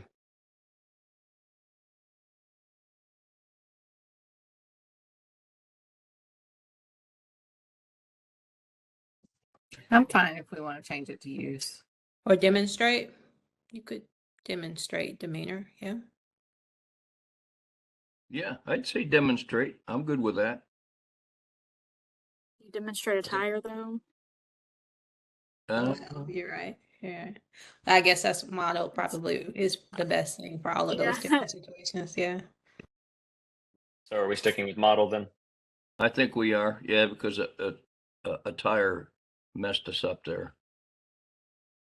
Well, are we going to use or are we going to demonstrate appropriate interviewing techniques?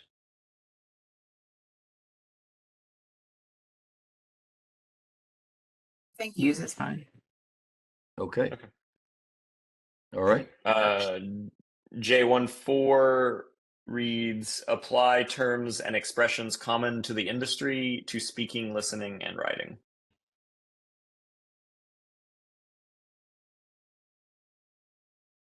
We're talking about jargon and argot. Yeah, I think so. Should it say in the industry instead of to the industry?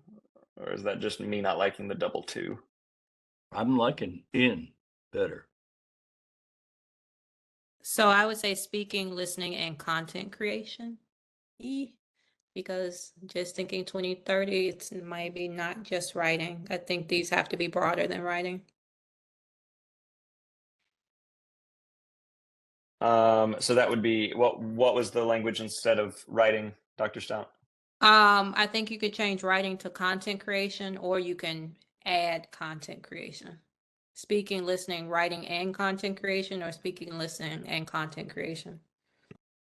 I like adding the content creation. I like to keep writing in there because we are talking about speaking, reading, writing, listening, and speaking. So, yeah. Yeah, I like what you got written there, Coach. Is everybody agreeable to what's been written?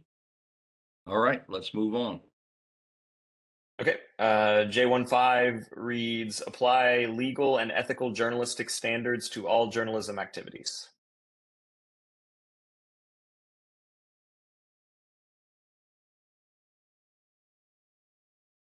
A can you just drop apply legal and ethical journalistic standards? So just drop to all journalism activities and just keep the first half of the sentence. Right. Yep. Agree. Yeah, I agree. It's outside of journalism class. They should just let legal and ethical standards go. Yeah. That's right. It's free reign out there. That's right. All right, move on. All right. J16 reads skillfully apply language usage skills and research techniques. Of course, skillfully. That's understood. Yeah, I don't know why we would say apply these other two things, but then say skillfully apply here. Like the other two things they can do sloppily. Right. Do we need usage?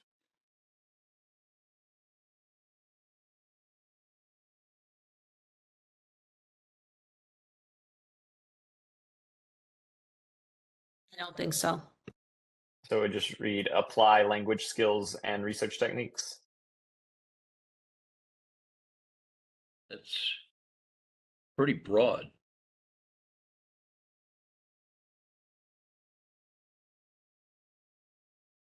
What language skills are we talking about?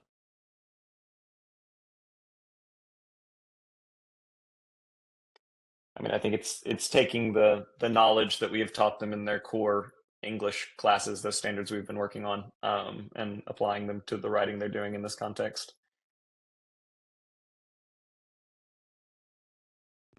So then should we say to something, to writing, to content creation, to whatever, because we did say earlier, apply language skills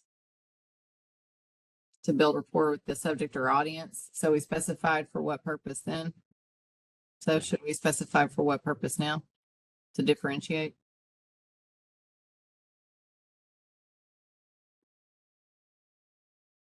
I'm thinking that might be a typo, and the original that we had no notes on changing, it actually said language usage skills. Would that change anything? No, we saw language usage and then we thought about taking it out, but the more we talk about it, I think that means more than just language skills. Language skills seems to be very broad. My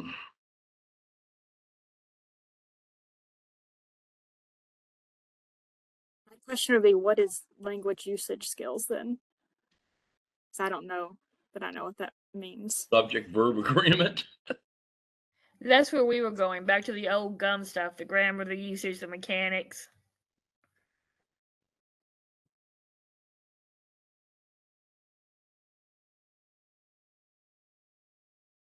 Isn't that kind of what language skills is, though? I mean, our language standards mostly pertain to those concepts. And so I would think if we said language skills, we're talking about the skills they develop through the language standards for the most part. True. In my mind, in the other one, I'm more thinking, and this may just be the way I'm thinking more in the way you utilize the words you're saying to the people, that language skill, not the usage of it. And it may just be my misconception. No, I agree with you, and that's essentially what I was trying to communicate earlier as well. You said it better than I did. In terms of intent, it does have a language standard too, from the current active standards listed as a alignment for the standard.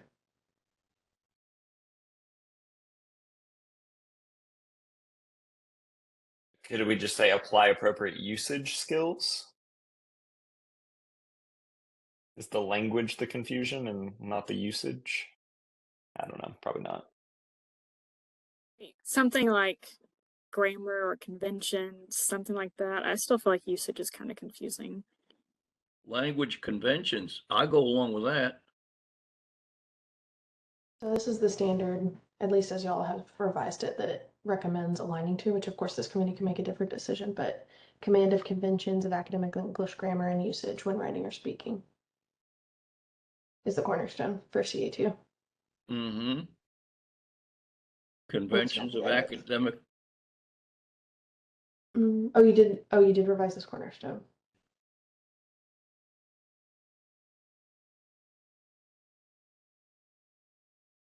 Did you? Can you go back over there can you go to the suggested change box? Yeah. Back to the left. Oh, I see what you're saying. I see what you're saying. Yeah. Okay. That will talk about all the changes we made if we made any. It doesn't seem we did. No, it doesn't seem like we So, made any edits to the cornerstone. but then I don't agree with the standard, I guess. Skillfully applied journalistic. Nope. Where are we at? I heard the conversation on language usage. All right, skillfully applied language usage skills and research techniques. It's not always best to use conventional language in journalism. Sometimes it is best to use unconventional language in journalism. So I would say, I mean, if we want to tie it to that standard, I guess I would say apply, what was it, language conventions. Yeah, you certainly don't have to. I think Appropriate? somebody just asked about intent and like, is it connected to the language standard? So I was just trying to give some context, but So I Somebody guess had- I would just add a when appropriate, when appropriate and useful, if we're trying to tie it to that language standard. Like, yes, use it when appropriate and useful. But I wouldn't want that to be like a locked in thing because a lot of journalism is about figurative language and saying something new and different and phrasing it new and different.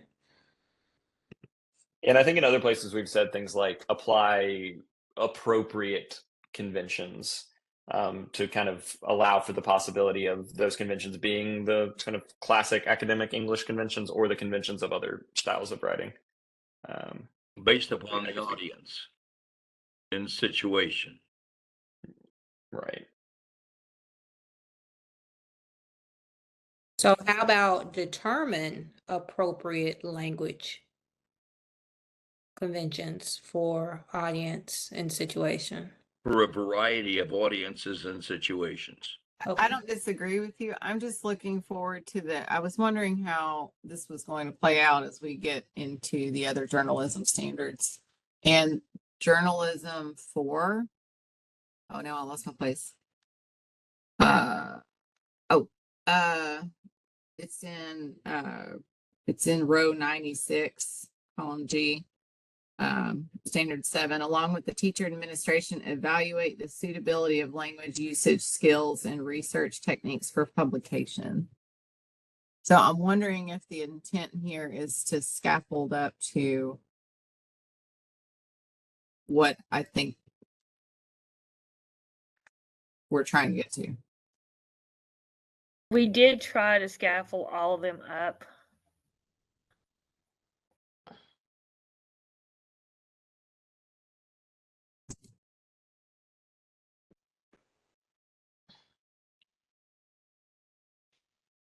So let me try this again to see if we can coalesce near each other.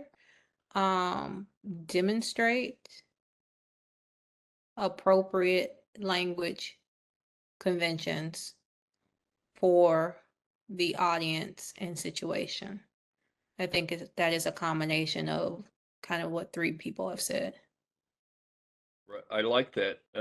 I think research techniques Oh, and research techniques. is totally out. That should, well, maybe it needs to be someplace else. I would say research techniques kind of goes with the legal and ethical journalist standards. To me, it feels like because your research techniques should be part of your journalist standards.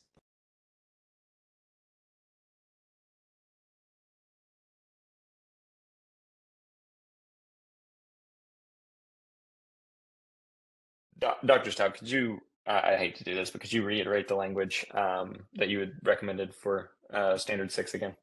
Sure. So I'm going to drop the research techniques for now. Let's talk about moving it to 5. But I Yes, would say demonstrate Okay. appropriate language conventions for the audience and situation. I like that.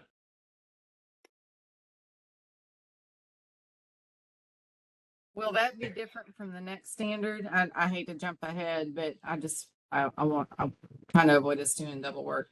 Skillfully apply journalistic writing style for various media.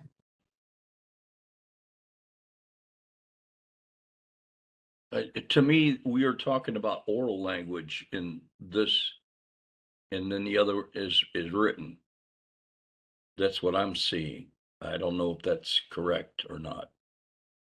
In 6, I thought that was oral language. Before we get there, can we move to 5 so we won't lose research techniques? Because I do think it's important. Apply legal and ethical journalistic standards, and research techniques. I don't know. I'm trying to just add that there somewhere. I feel like Nah. it fits. Nah, I don't know that they're related enough You to don't think each they're other. related? Okay. No, Well, I was thinking about ethical research is what I was thinking. but I think research techniques is all should be all by itself. Myself, I think it should be a separate standard. Well, then we could swap 7, but I think 7 is really talking about writing style. If we wanted to add some more about writing style to 6. Yeah, I would. I'd add another standard if we want to talk about research techniques. Yeah, it doesn't fit in that standard where it was. I'm sorry, I'm jumping around so much. I'm just trying to wrap my head around. J10 says, right, for an intended prescribed audience, recognizing the importance of ethics and information gathering and reporting, which to me includes research techniques.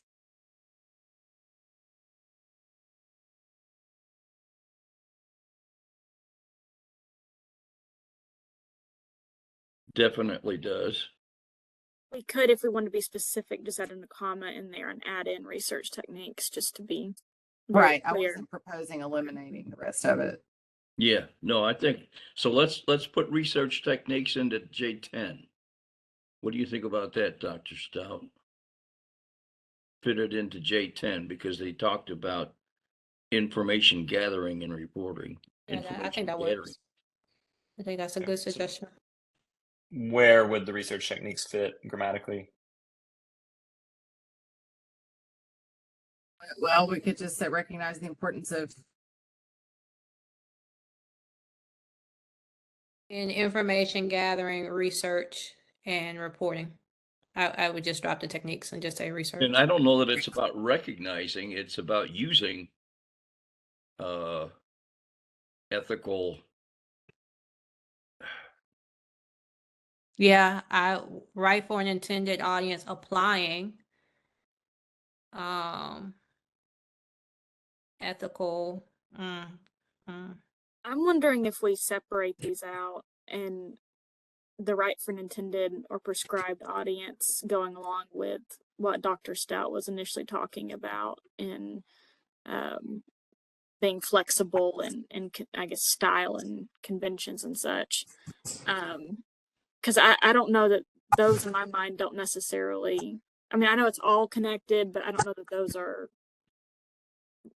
super well connected in 10. Yeah, I agree. Well, let's just say, are we okay with 6 the way it's at right now? Do we approve 6?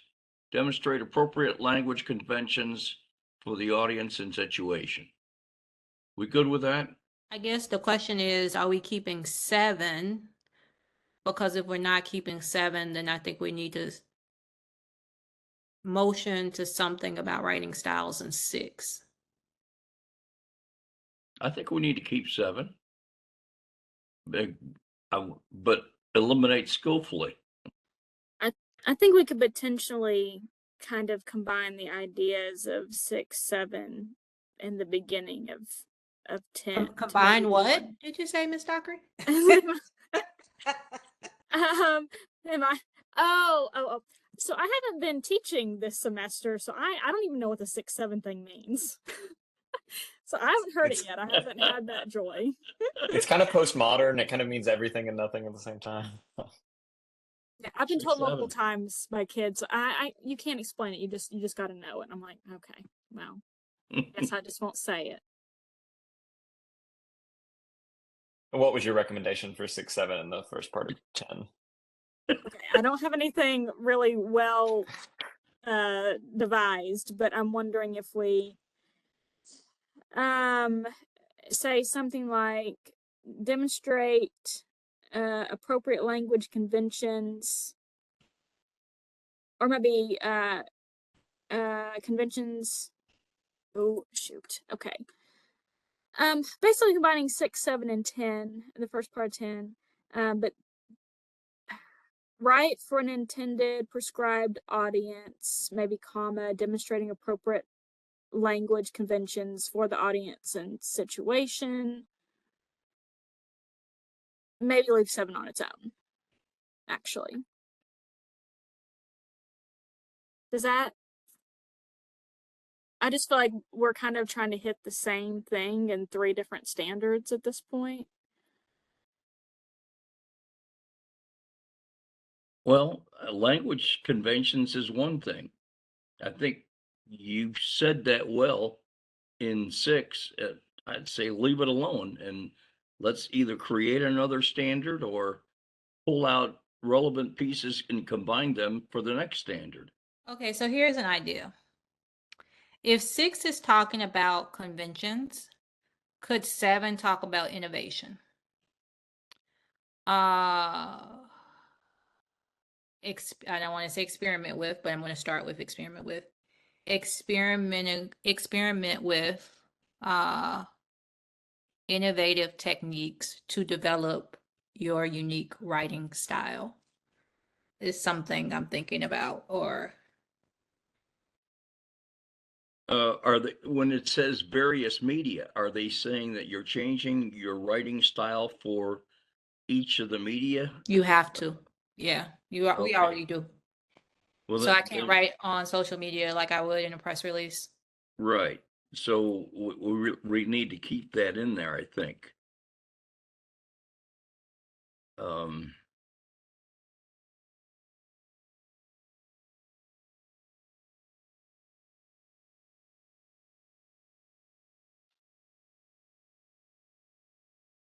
Apply journalistic writing style for a variety of media.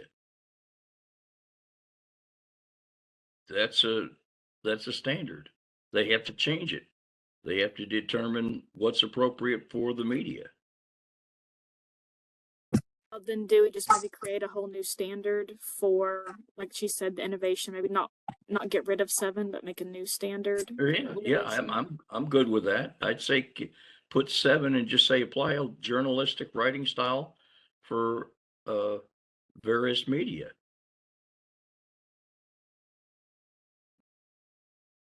Okay. Do we want to mirror the language from 6 and say demonstrate an appropriate journalistic writing style for Yes, the audience and situation? that's exactly Or- what we wanted. That's exactly what we want to say. Yes, thank you. So I don't think it's for audience and situation. I do think it's for Okay. various medias. I think that's a key difference. Yeah, right. He just wanted to Oh, use okay. the Yeah. front part of it. He's got to take it out now. It's just copy and paste, and he forgot to eliminate the other stuff yet. Yeah, I'm working on it. He's in the process.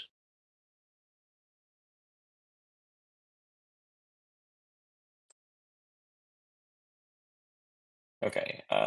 Demonstrate an appropriate journalistic writing style for various media. Yes, that's well said. I think that's what Dr. Stout said was absolutely necessary. Should it say demonstrate appropriate journalistic writing styles, since we're being plural with media? Yes, Yeah. yes. I'm wondering would be beneficial to add and audiences there as well, because even within different media. You're going to have different audiences within those media. I'm good with that. Are you good with that revision, Dr. Stout, Miss Now? And Patty? Talking to the government? Yes. Okay. Are we good on 7 then? I'm good with 7. Yes. And I'd say right now we've got, I hate to uh interrupt the train, but I can see the hunger building in the standards review committee. So I think it's time for a wee supper break. Does everybody agree with that? Well, I think we only have 5 more for this level. Do we think they're gonna be hard? Not at all. We And then I do have think more than Hunter's gonna motivate us to finish this. we do have more than 5 because we have not done 8, 9, and our 10 we were still very much in progress with. So we really have 1, 2, 3, 4, 5, 6, 7, 8, 9. We have 9 remaining. I withdraw my comment. All right, I think it's actually good, and this might give us time to loosen up our brains and see if we could figure out some more. I think we need to pursue the creativity end of this that Dr. Stout was talking about. Make sure we don't forget about that. But it's now 6:32, and I would declare a 25-minute break, which would put us. I mean, I'm so 6:32 Eastern. It's 5:32 Central. 25 minutes would put us back in class at 5:57 Central Time. Is that enough? All right. No indigestion now. Just eat carefully. If you need to bring it back to the table here, that's fine. All right. We'll see y'all in 25 minutes.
6:58 Eastern, Yeah. 5:58 Central. So, where did we leave off? We left off with we're in row 48. We were looking at journalism 1, standard 8. Okay. I think there had also been some desire expressed to potentially add a standard. I think Dr. Stout had proposed some language to potentially add a standard, so we could also have a conversation about that. All right. Let's let's go with standard 8 right now and wait for Dr. Stout to bring up her recommended additional standard. Does 8 look good as it's printed right now? Okay, I can read it for everyone. It reads, recognize the difference between fact, opinion, and bias and appropriate use in media production.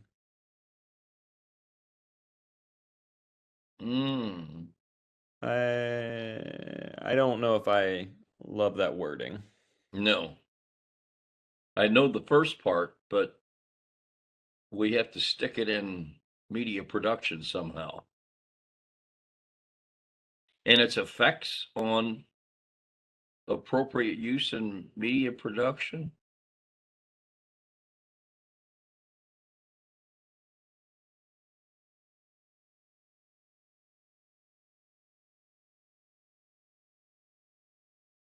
Could be. Do we have our more journalism centric folks with us right now to kind of wade into these waters? Catherine's with us. We're on number 8 right now, Catherine. Recognize the difference between fact, opinion, and bias. We agree with that, but and appropriate use in media production just is kind of clumsy. We know what they're trying to say, but I don't know that it's wordsmith correctly.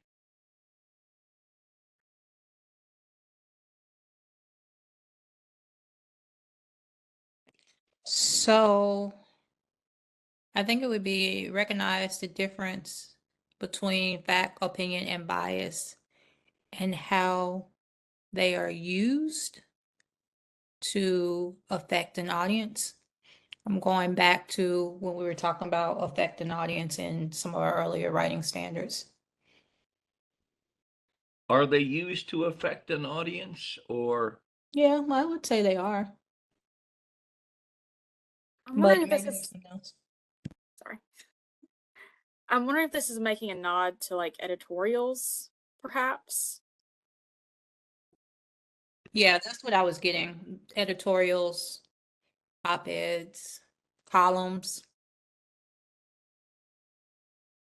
So recognize the difference between fact, opinion, and bias. Are those?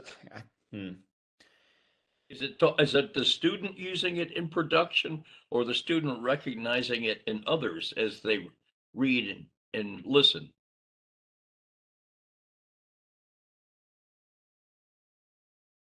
I would think both. Which one? I would think that they're probably needing this skill both in reading or watching, but as well when like I mean students in journalism classes write opinion pieces and editorials. So I'm wondering if we have some kind of maybe nod to, I don't know if this is the right word in journalism, but like genres or forms within journalism, if that makes it clearer. Is it recognize the difference between fact, opinion, and bias and use them appropriately in media production?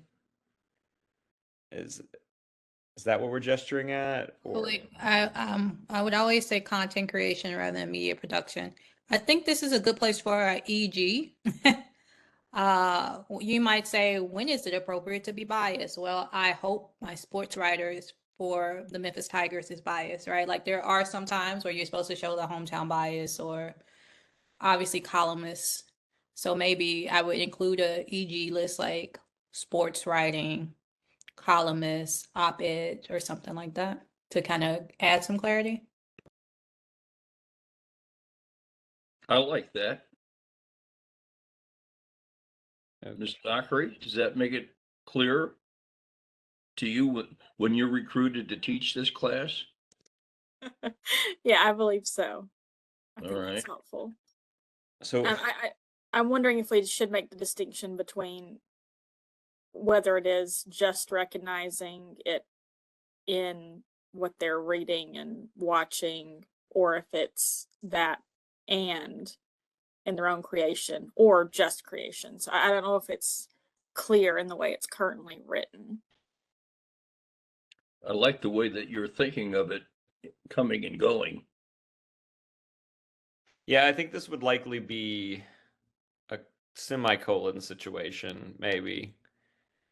Recognize the difference between fact, opinion, and bias, semicolon, and then get into that use language. I don't know exactly how that would be phrased, but that to me would make the most sense. Yes, I like that. And then this is inconsequential ultimately, but am I right in here in thinking that I've always thought that between suggests that you're distinguishing between two things. There should be between this and that. And this is 3, so should that be among? I believe it should be among. I agree with that, sir. Yes, sir.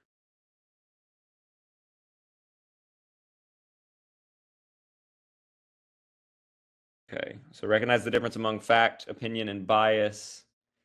And when we didn't like the language media production, I think Dr. Stout, you'd said content creation. Yeah, but I'll keep with kind of what we said before, writing and content creation to Okay. show both. What did you say that again, please? I said writing and content creation to kind of Okay. show both. Yeah. Okay, so I feel like this is definitely still a work in progress, but what I've got right now is recognize the difference among fact, opinion, and bias. Use them appropriately in writing and content creation. I think that's superb to what we were starting with.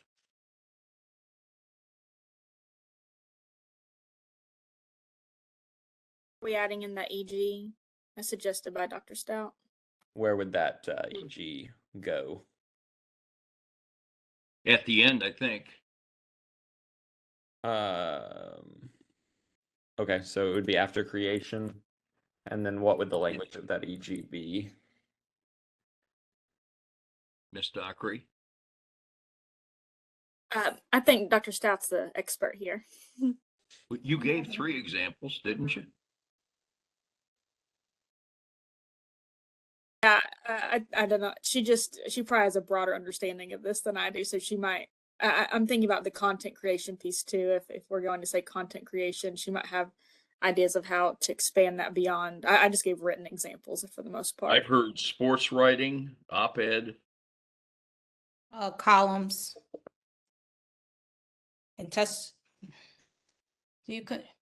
Miss Baird, do you consider testimonials a part of journalism? I don't know if she's here yet.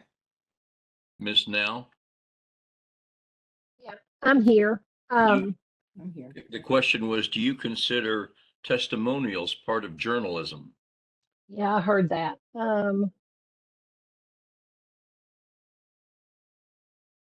I guess it could be.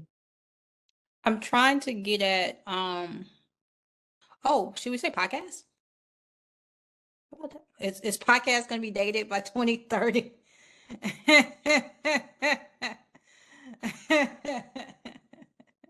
I'm trying to make some reference to some kind of digital content. And I think that's a clear example of like when you use like opinion and bias, podcasters are not supposed to be podcasters are not supposed to be objective.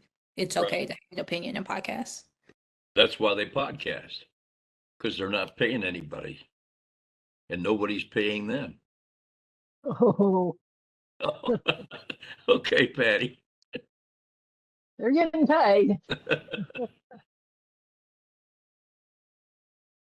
Okay, so I've got sports writing, podcasts, and there was something, I think, did we say columns, editorials? What would was the language? Op-eds. Op-eds. Do we want to say Op-eds. op-eds or do we want to write out like opinion editorials? Probably should write it out. I think so.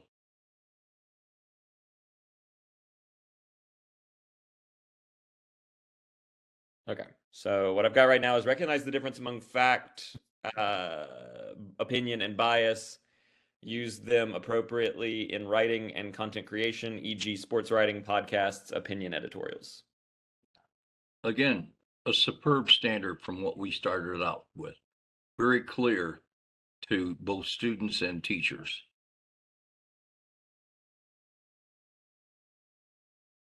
Okay.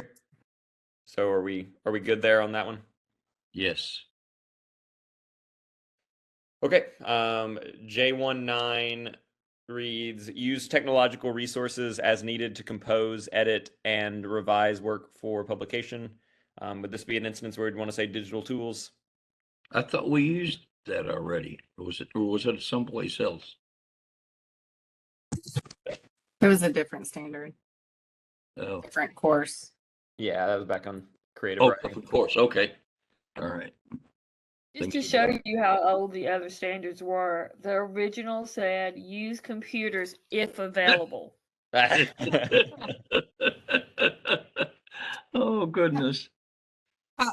Just thinking about that, do we want to change podcast to digital commentary?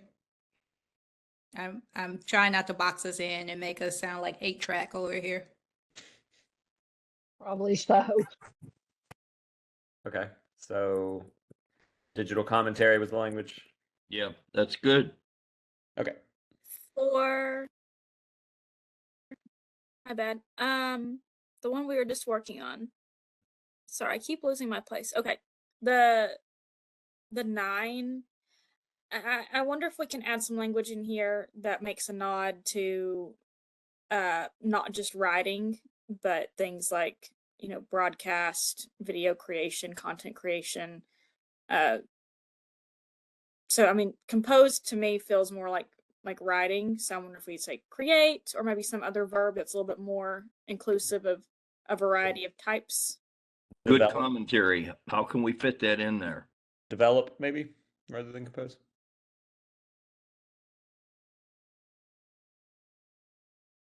Thoughts on that? I think develop opens the door. Does that satisfy your We usually just say question? create. I think that's the word that we're moving towards. I would just say create rather than compose. Okay. Okay. Is that all right with you, Miss Dockery? Okay. Good. Okay.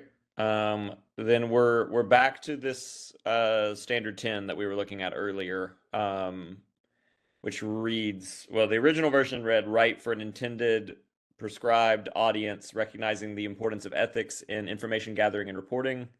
We'd added research to the list, so it reads, recognizing the importance of ethics in information gathering, research, and reporting. What's the ethics and research? Oh, there are a lot. Okay. I'm wondering too if we make a stronger verb instead of recognize. Like use ethics, and then get rid of that beginning part, because I think we now have covered that in another standard. 7.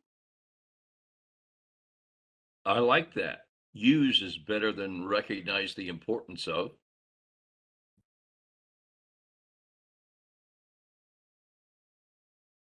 Okay, so we would be, so if I'm hearing this right, Ms. Dockery, we would be eliminating the language about writing for intended or prescribed audience. They would just start with use. If everybody's okay with that. I guess my only thought about my own suggestion that I just made is, if this is journalism 1, I'm wondering if this builds in journalism 2 to be more of like a use verb, where maybe in journalism 1 they're being taught about ethics.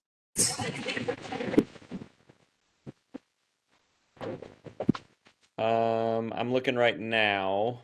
It looks like the language stays basically the same until you get to journalism 4. So how about this? Can you scroll back up? Not like I don't have my own copy, but I'm looking at your screen.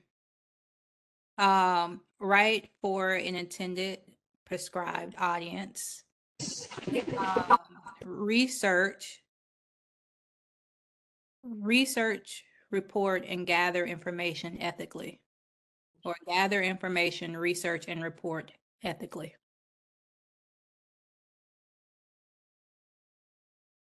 I was drafting something similar.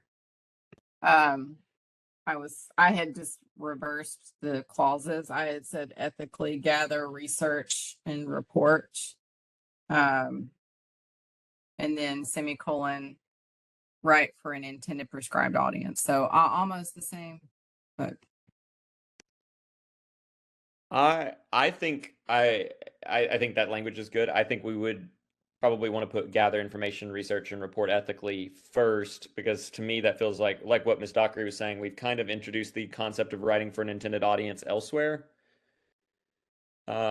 When thinking about like demonstrating appropriate language conventions for an audience, demonstrating appropriate journalistic writing styles for audiences. So this is not the newest concept here, and I don't think it's the central concept. I think the central concept seems to be ethical research and information gathering. well, and to that end, I wondered if we even needed that part, writing for an intended prescribed audience, I because don't really think the we do, focus is just for that reason. To me, those seem like very different things. Yeah. Writing for an audience and then gathering information, researching and reporting ethically. Absolutely. So how would the new one look then? We heard some excellent words come out. I don't know if I 100% captured it, because this feels kind of brief, and I felt like it wasn't as brief, but what I've got is gather information, research, and report ethically. That's what I said. Miss Now, do you want to switch the order? Well, I guess we have to start with the verb, so I think that's fine. This that- might be nitpicky, Go but ahead. I feel like my brain likes the phrase with 2 words in it better at the end. So research, report, comma, and gather information ethically. Am I being nitpicky or? You are correct typically, but I'm putting them in sequential order. So you would gather information first, research, and then report. So is that sequential? What's that? Chronological? I don't know. But you see what I'm saying? Yes, Are we Excellent. worried that the ethically word it is only modifying report at the end? Or is everyone going to understand that it applies to all 3?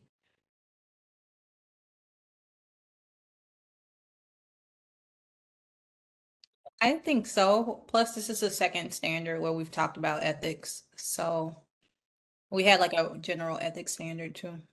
Okay. yeah, I think that's good. Okay. Everybody I'm agree good with with it that. as stated? Okay, let's move on. Okay. J111 reads, demonstrate editing and revision techniques to produce work suitable for publication/production.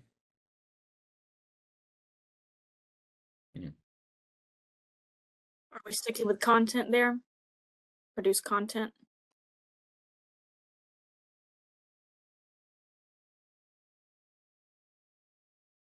I like that better. Dr. Stout? Yeah, I think it's fine. I think either case works, but for consistency, we can say content. Yeah, content.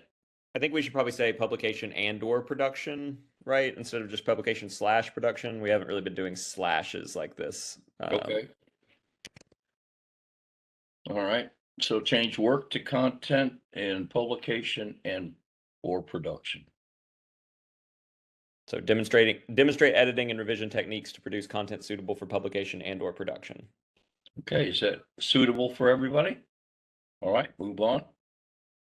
Okay. J112 reads, exhibit a working knowledge for roles and procedures of management and production of various media. I don't like the first part of that. Exhibit a working knowledge. Doesn't say much. Would demonstrate understanding of be more in line with other things we've written?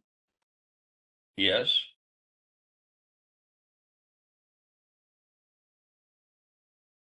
The following, the subsequent standard says demonstrate knowledge of. Knowledge Demonstrate of, understanding of, whichever, but Demonstrate knowledge of roles and production, Yes. roles and procedures of management. So demonstrate knowledge of management roles and procedures. Procedures of procedures of management and production.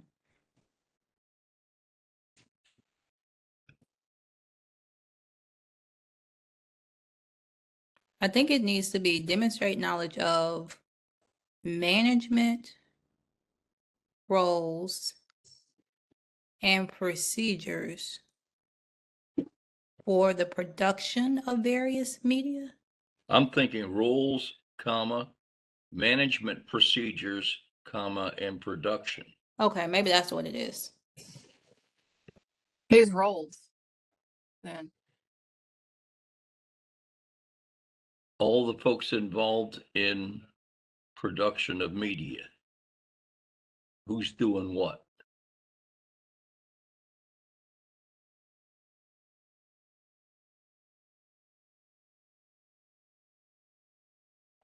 Script writers, editors, Well, I think it's fine cameramen.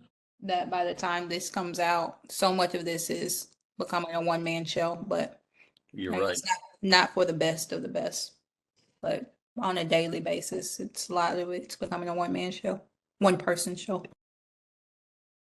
Thank you. So what was the language we settled on? Demonstrate knowledge of roles, comma, management procedures, comma, and production of various media.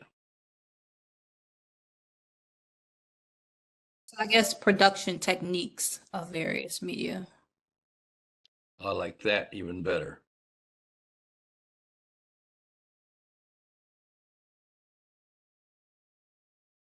Okay. Almost done drafting that. Okay. Demonstrate knowledge of roles, management procedures, and production techniques of various media. I think someone had something to add. I'm sorry, I'm still hung up on roles, because I'm roles of various media. I just don't understand. I mean, I understand what Dr. Stout, of course, was saying. But the way it's worded, I'm still struggling with. So positions, staff positions. Is that what you're thinking? Or is that clear? I think so. I think my biggest problem is with the preposition. Oh, okay. So within various media, roles within various media. Maybe demonstrate knowledge of roles, management procedures, and production techniques within various media. That I don't know if that clears anything up. I think that's better. Does that satisfy you, Dr. Now? I mean, I'll defer to everybody else, but you know. Well, I think within is better than of. Is that good, the way you guys see it? It's good. All with right, me. I see, Yep. I see nods saying yes, so let's move on. Okay. J113 reads demonstrate knowledge of business management, including advertising, distribution, and/or accounting procedures. If we keep the wording the same, I think we should have a comma after management.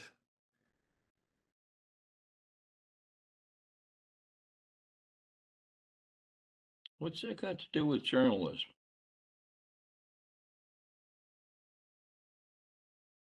I mean, it's nice to know, but is that germane to the course?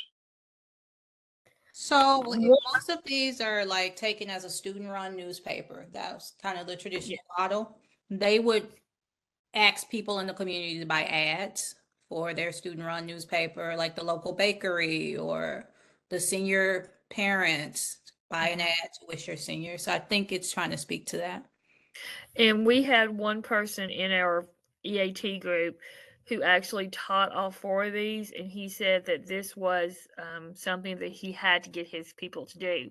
In my building, our main journalistic thing is the yearbook, and they have to go sell advertising. Okay, understood. Okay, anybody have any problems with the way this is worded? Why is it and/or accounting procedures? So I Why think it isn't should be, I'm sorry, I think it should be business operations instead of business management. Demonstrate knowledge of business operations, including advertising, distribution, and accounting procedures. I agree, not and/or. Yeah. I would agree with that wording. Okay, so I've got demonstrate knowledge of business operations, including advertising, distribution, and accounting procedures. Good. Next. Okay. J114 reads understand Can I and add one more utilize. word? Advertising, promotion. I would add promotion. But you gotta promote your content. Good. Is that That's advertising acceptable. is advertising promotion one No, phrase, or is I it would, advertising I would comma promotion? comma, yeah, make another, I'm just adding a new word. Got it. Okay, so including advertising, promotion, distribution, and accounting procedures. Good. Okay. So are we good to move on to 14 now? Yes. Okay. Understand and utilize standard principles of related areas to enhance visual appeal. What are related areas? Mm-hmm. I don't know. I don't either. What does it say in the original iteration, Tammy? I bet that's a reference to graphic design, and that's my thought. And then layout, I bet that's kind of like a nod to graphic design and layout. I think so. Actually, graphic design is the next one, is 15. I cannot answer exactly what 14 is supposed to be for. And Is it bookkeeping? because I people? really don't know. For J113, I have bookkeeping. I'm not sure if y'all did add a standard though, right? So would it be Yes. 14 to It's, Dr. Stout's it point? is the one, yes, the utilize standard principles of related areas. Here's also something related to graphic design, to your point, Dr. Stout. Let's see. It looks like 14 is contained in 15. Yeah, I'm wondering if 14 is supposed to be just like, I don't know, when I did newspaper, we learned things about, I don't know, I can't remember all the terminology, but when we're doing like a layout, there are some design principles within that maybe is different from visual effects. I'm wondering if that's Maybe. what it's about, like design principles. Well, I wondered about that, but then I saw J16. I will tell you that this is a previous rendition. It was untouched by us. And I have no notes on what the gentleman that actually taught this said, so I have no real answers for you. I think 14 and 15 talk to the same thing. Dr. Stout, how else can you enhance visual appeal? Layout. And that's contained in the next one in 17. Well, then I don't know. Look, at first I said graphic design. You said that's the next one. Now I said like I have no idea. Then I have Well, actually taught newspaper. Maybe we can combine 16, 17 and eliminate the other one. Yeah, I don't know, visual appeal. I'm thinking like TikToks and I don't know, some sort of like something catchy. I'm good with whatever y'all decide.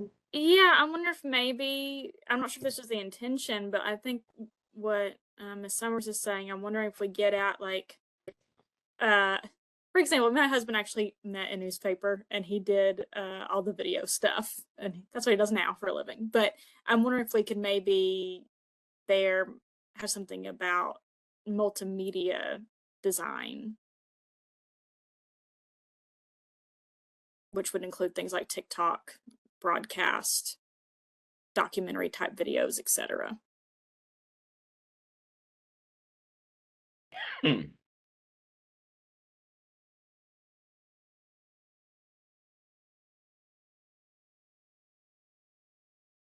So visual appeal goes further than graphic design and layout. If you're talking about TikTok, etc. Is there any chance, probably not, that standard principles of related areas is some sort of like domain specific vocabulary, and that's why it doesn't make any sense to us? I don't know this world, so I can't say. I No, don't think so. Okay. I've actually taught newspaper to high school. Like I taught a newspaper course for a year, and no, Okay. it is not, Okay. not in my world. Okay. I was wondering if it might apply to, I don't know, something like, I don't know, again, this is not my domain, but footage, literally visual elements that are not encompassed within necessarily graphic design or layout. So that kind of goes to what Miss Dockery was saying. I think we don't know what it means. Can we say what we want it to mean? And I kind of like the addition of adding multimedia. So identify multimedia elements that enhance visual appeal. I like that. I think it's not Identify necessarily and addressed in use. the other two standards. Identify and use. Yeah, identify and use. I didn't know if use was too sophisticated, but these kids are, what do they call them, digital natives, so it's not for them, I guess. Okay. So use. Identify and use. Okay, identify and use. Multimedia. What was the language? Sorry. Elements Multimedia elements. to enhance visual appeal. Or to Is enhance graphic appeal. Is graphic design a multimedia element? In today's world, yes. Is layout a multimedia element? In today's world, yes. Okay, so we can incorporate 15 and 16 then in that one that you just modified. So we have three we've folded into one.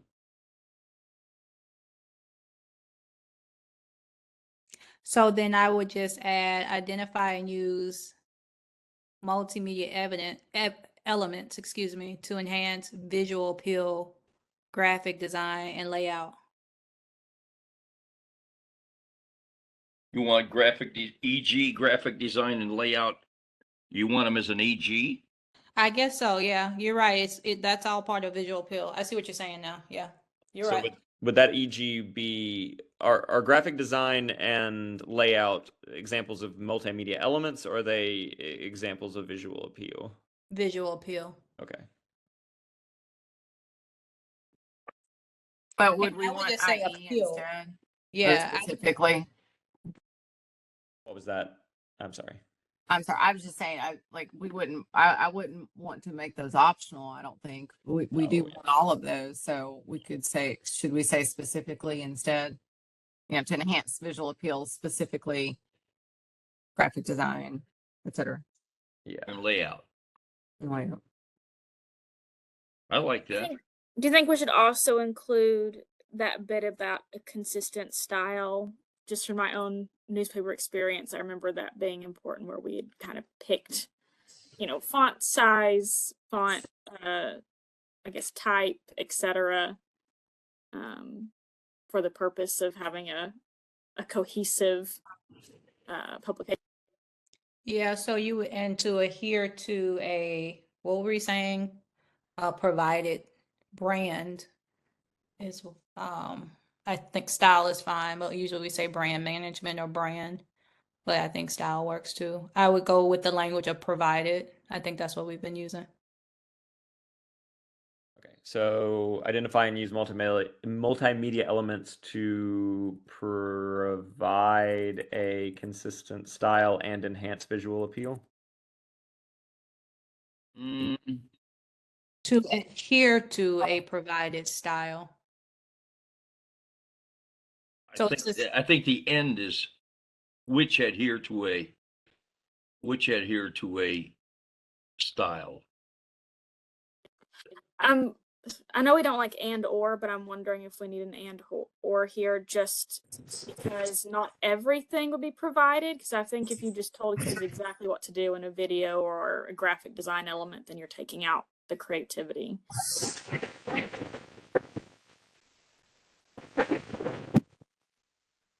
In kindergarten grades, which might be a little too young for sort of a ninth grade group, assuming they start in ninth grade, like with prompting and support, with guidance.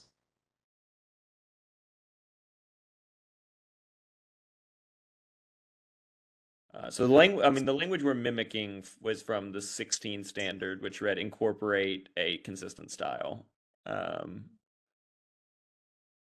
So, I guess we could say to. And we just add that, incorporating a consistent style at the end of that sentence. Or maybe when appropriate. when appropriate, so that it that's what I was allows- just gonna say, yeah. Yeah. Okay, so to enhance visual appeal, specifically graphic design layout, and to. What was the language? I'm sorry, my brain is fried. To adhere to a provided style when appropriate, is that? To a. Should it be and instead of to? I don't know that. So we, And adhere, yeah, and adhere to a provided style when appropriate, yeah. Provided we could- is equivalent to consistent.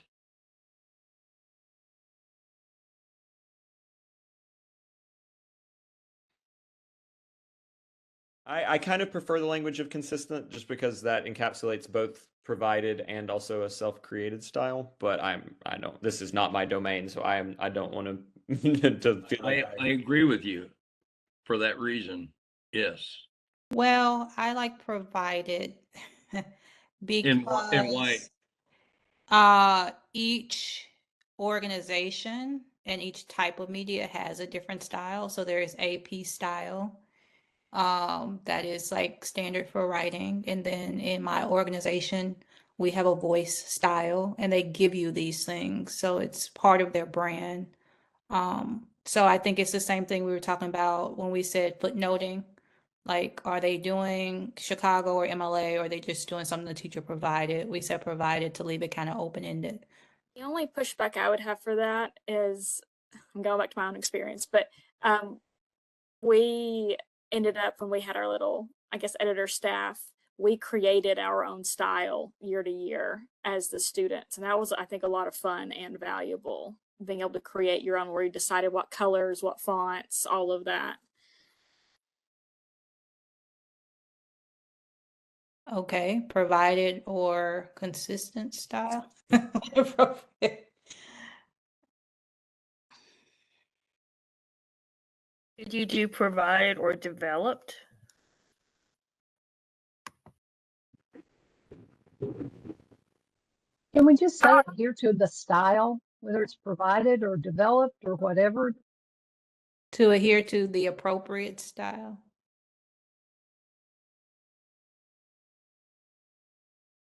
To adhere to a style when appropriate. Yeah, I think There A you style. go. I think A style when appropriate. Yeah. also specifically graphic design layout. It looks a little funny to me. What about and should we also incorporate design procedures in that and make it a list?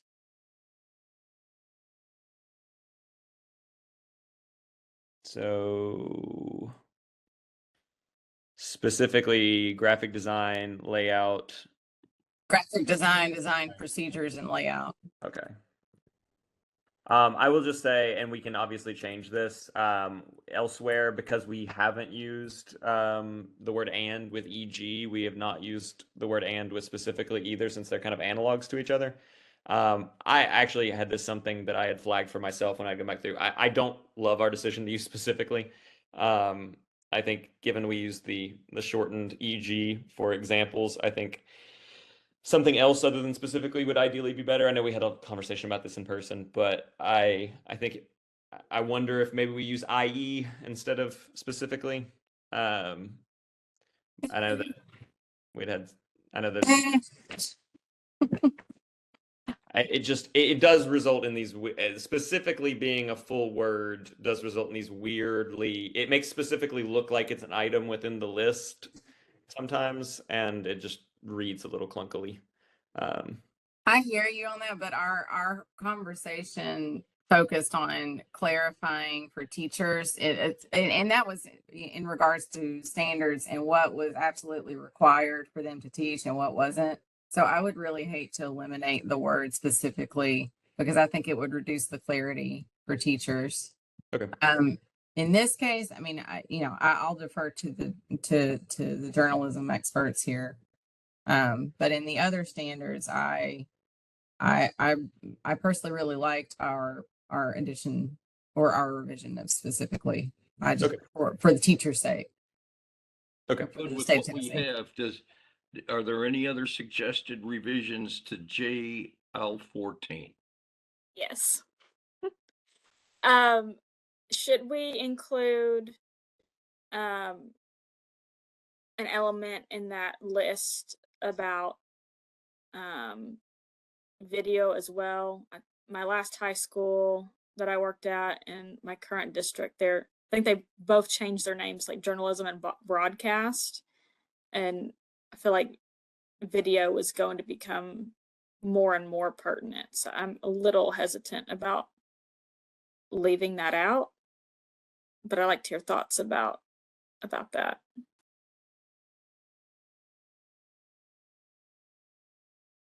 So, yes, I hear you. However, if we're saying specifically, then that means they would be required to do video. Versus if we said EG, then that's not required. Does that make sense? Is there some equivalent words that you can use that would fit in that listing? Is it video design? What words would you use that are equivalent to graphic design, design procedures, layout, and It would be video production would be the phrase. video production?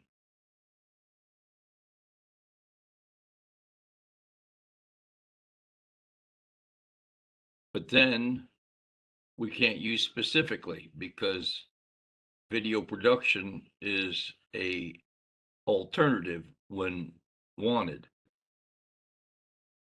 That's then it's an EG.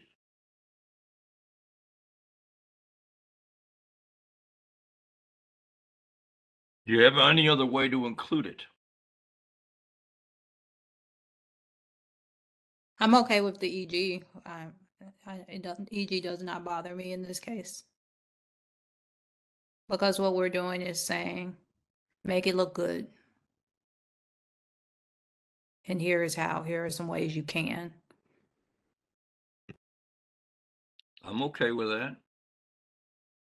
Miss Dockery, are you okay with that?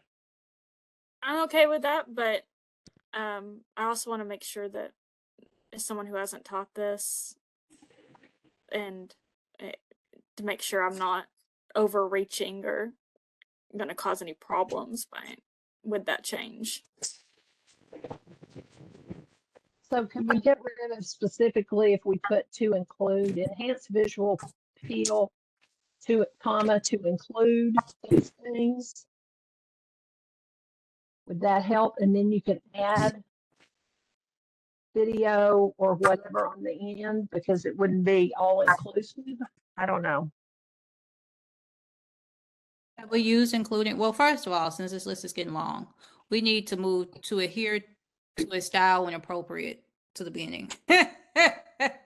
Identify and use multimedia elements to adhere to a style when appropriate and whatever this list is. Have we used including?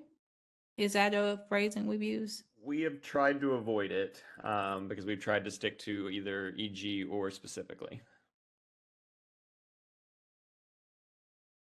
So let's be consistent.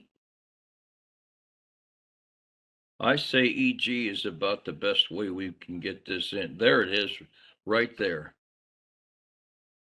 And then you got to put in your style piece at the end.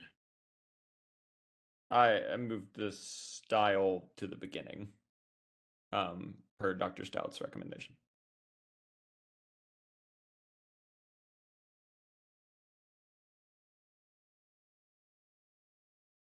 Not and to enhance, or is it to enhance? Oh, and to enhance. Okay, all right.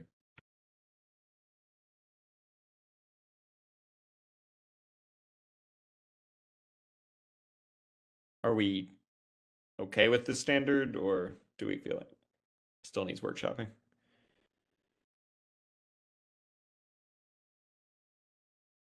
I would prefer to say which adhere to a style.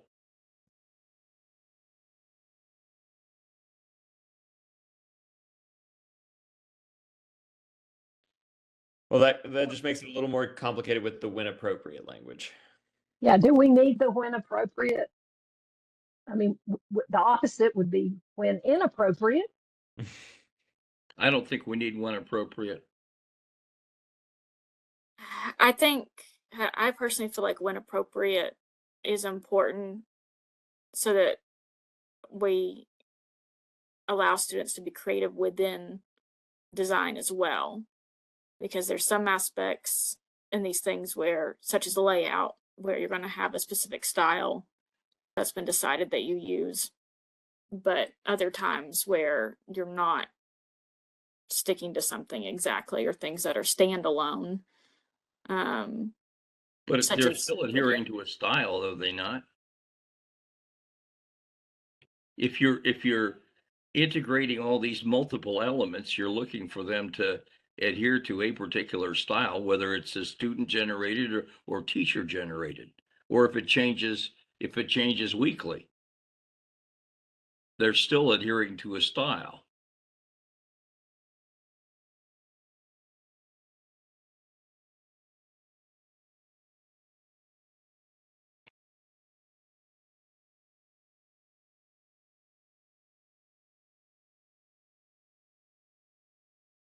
I see what you're saying, Chair Kanagas. I mean, we're saying to adhere to a style, not one style, not the style, but just a style. Yeah, right. So is the proposal to then remove the language about when appropriate? I think so. Ms. Dockery, will you acquiesce, or are are you going to stick it to us? That's up to you. I mean, I'm not going to die on the hill, but I think I don't think I've been persuaded. But I'm also like, if the rest of the committee feels that this to keep or to change the language, then that's It the will of the appears that committee. it's understandable. And you can use any style you want to, but they've got to be adhering to a style. Are we good with that? Yay? Okay, nobody's putting thumbs down yet. All right, so let's move on. We're good with that. Okay, so is our J114 identify and use multimedia elements to adhere to a style and to enhance visual appeal, e.g., graphic design, design No, procedures, not to layout? adhere to a style, which adhere to a style. That was my suggestion.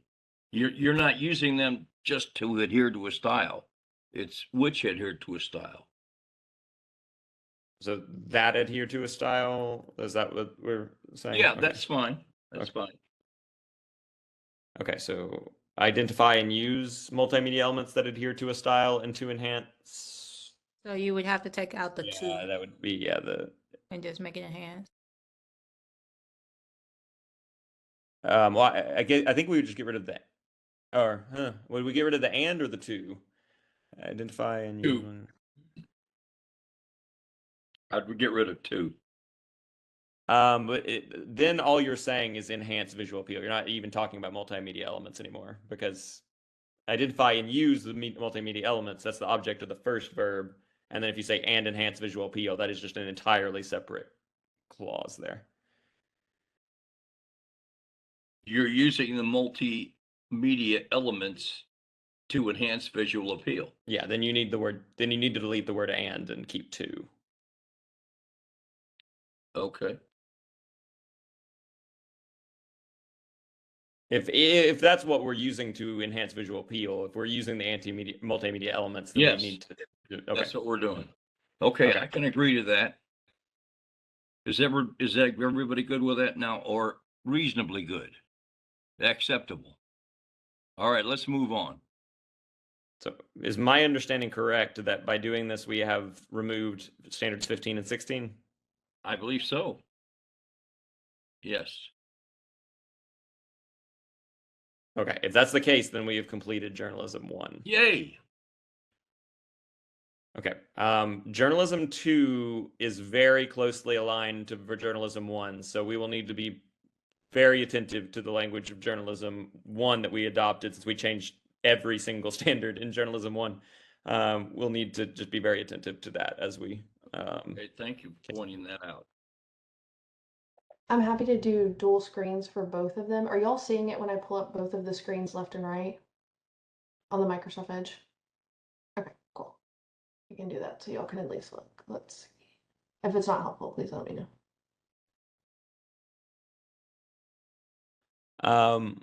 Okay, Okay. both are showing up. The left and the right. Okay, cool. I wasn't sure. Okay, so I'll put journalism 1 on the left, so you'll have old, and then we'll do new. That works well. Okay, so J1 over here. And then we'll go down to J2 over here. I'll try and zoom in a little. A little bit bigger on J2. Okay, let me make. Let me see if I can get it to 150. Okay, I can read it. Thanks. Yeah. I think we might lose the edits though. If I make this smaller. Right. Hold on. Let's see. Might need to back up one more. Chair Cornelius. Well, let me keep going. I'll put some glasses on. Okay, maybe I got it. Well, no. Okay, yeah, I'm gonna have to back up one. Okay, thank you. Mhm.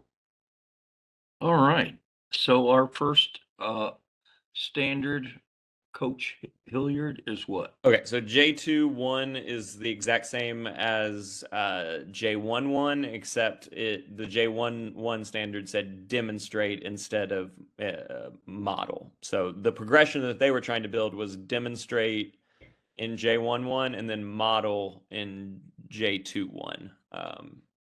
Do we feel as though that should be maintained, or do we feel like we should just keep the demonstrate language?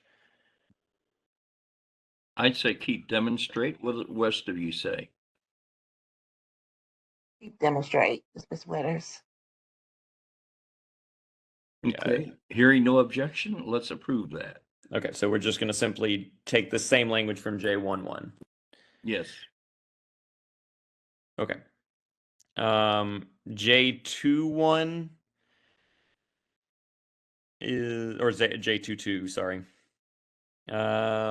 is model appropriate language skills, demeanor, and attire to cultivate success in good public relations. That is identical to the J1.2 standard, so I assume we want to go ahead and move over Yes. language that we adopted for J1.2. No opposition? Okay, so be it. Okay. J2.3, it reads model appropriate interviewing techniques. We changed that to use appropriate interviewing techniques. I assume we want to do that as well here. Yes. Okay. And then J2.4 reads apply terms and expressions common to the industry to speaking, listening, and writing. We changed that to apply terms and expressions common in the industry to speaking, listening, writing, and content creation. So I assume we would want to move that language over here as well. Yes. Okay. J25 reads apply legal and ethical journalistic standards to all journalism activities. We changed that to apply legal and ethical journalistic standards. So, Yes, it sure looks similar, doesn't it? yep. That is going to be a trend. J26 reads skillfully apply language usage skills and research techniques. We changed that to demonstrate appropriate language conventions for the audience and situation. Yes.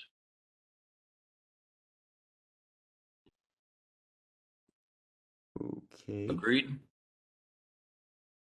Let it be written, let it be done. J27 reads skillfully applied journalistic writing style for various media. We changed that to demonstrate appropriate journalistic writing styles for various media and audiences. Yes. Okay. Our hard work in J1 has paid off in J2. I think it will likely pay off a lot in J3 as well. J4, Good. different story. J28 reads recognize the difference between fact, opinion, and bias and appropriate use in media production. We changed that to recognize the difference among fact, opinion, and bias, semicolon, use them appropriately in writing and content creation, e.g. sports writing, digital commentary, opinion editorials. Yes. Keep it. Rosemary, I see you nodding. All right, 29 reads use technological resources as needed to compose, edit, and revise work for publication. We changed that to use digital tools as needed to create, edit, and revise work for publication. We said it well. Let's keep it. Okay. All right. J10 reads write for an intended prescribed audience, recognizing the importance of ethics and information gathering and reporting. We changed that to gather information, research, and report ethically. Stated quite simply. Yes.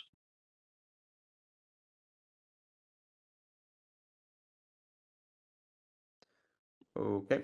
J211 reads skillfully apply editing and revision techniques to produce work suitable for publication / production. We changed that to wait, does this one not have a corresponding? J211 skillfully apply editing and revision techniques. There might have been a remove in there. I think at one point you'll remove something. No. No. Oh, yeah, it changes from they added the language of skillfully. Do we feel like that language of skillfully needs to be added here as a form of increased rigor, because that was a difference that was made in the proposed standards between J1 and J2 here? Or do we feel like our standard as written demonstrate editing and revision techniques to produce content suitable for publication and or production assumes skillfully? I think it assumes skillfully. How does everybody else feel? Are we okay with keeping what we wrote? I think my only question is, do we have an issue if there aren't significant differences between J1 and J2? Is that, I don't care personally, but I'm just wondering from, I guess, I like a don't think higher so. standpoint. I will say up until this point, this is as far as I have seen, this is the first language change at all in the standards, even that were proposed. So this is the first time I've seen any difference. And I don't know that skillfully says much more than demonstrate. No. And I mean, and we've used effectively elsewhere, but then we still have journalism 3 and 4. So if we'd either, you can't get more effective than effectively. So I don't know how else we would progress from there. Right. So, Let's keep it the way it is. But skillfully, we took that out of the earlier ones, didn't we? Yes, we did, Brittany. Yes. Yeah. One way to think about this, Ms. Dockery, is this is often a 9th grade class, and then you're looking at a 10th grade class. Not always, of course, but the high school ELA standards are 9, 10, 11, 12. So, but I defer to the committee on how much differentiation you'll want. Yeah, let's stay with what we've got on this trend. It's going to be the same, and I don't think that that's problematic. Again, Because referring, I'm those sorry. kids are very often included in the same class. And they may be having a different number that's assigned to them, but they're going to be meeting with the teacher at the same time. It's if a person takes the class in journalism, they're going to be in the classroom. There'll be maybe a journalism 1, a journalism 2, a journalism 3 person in the same room at the same time doing the same thing. That is what I was going to point out. The gentleman that was on our committee, he said that he differentiated by just releasing more responsibility as the students moved up. Right. Okay, are we okay keeping them the same? All right, let's see if we can do something at 3-4. If it needs to be done. If it doesn't need to be done, you have written some excellent journalism standards here. Far better than the ones that were used to create these courses. So what was the proposal, Chair Kernagis? I'm sorry. Keeping it the same. For this particular standard? Yes. Okay.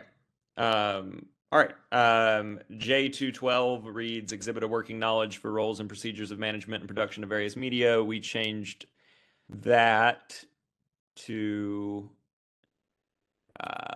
demonstrate knowledge of roles, management procedures, and production techniques within various media.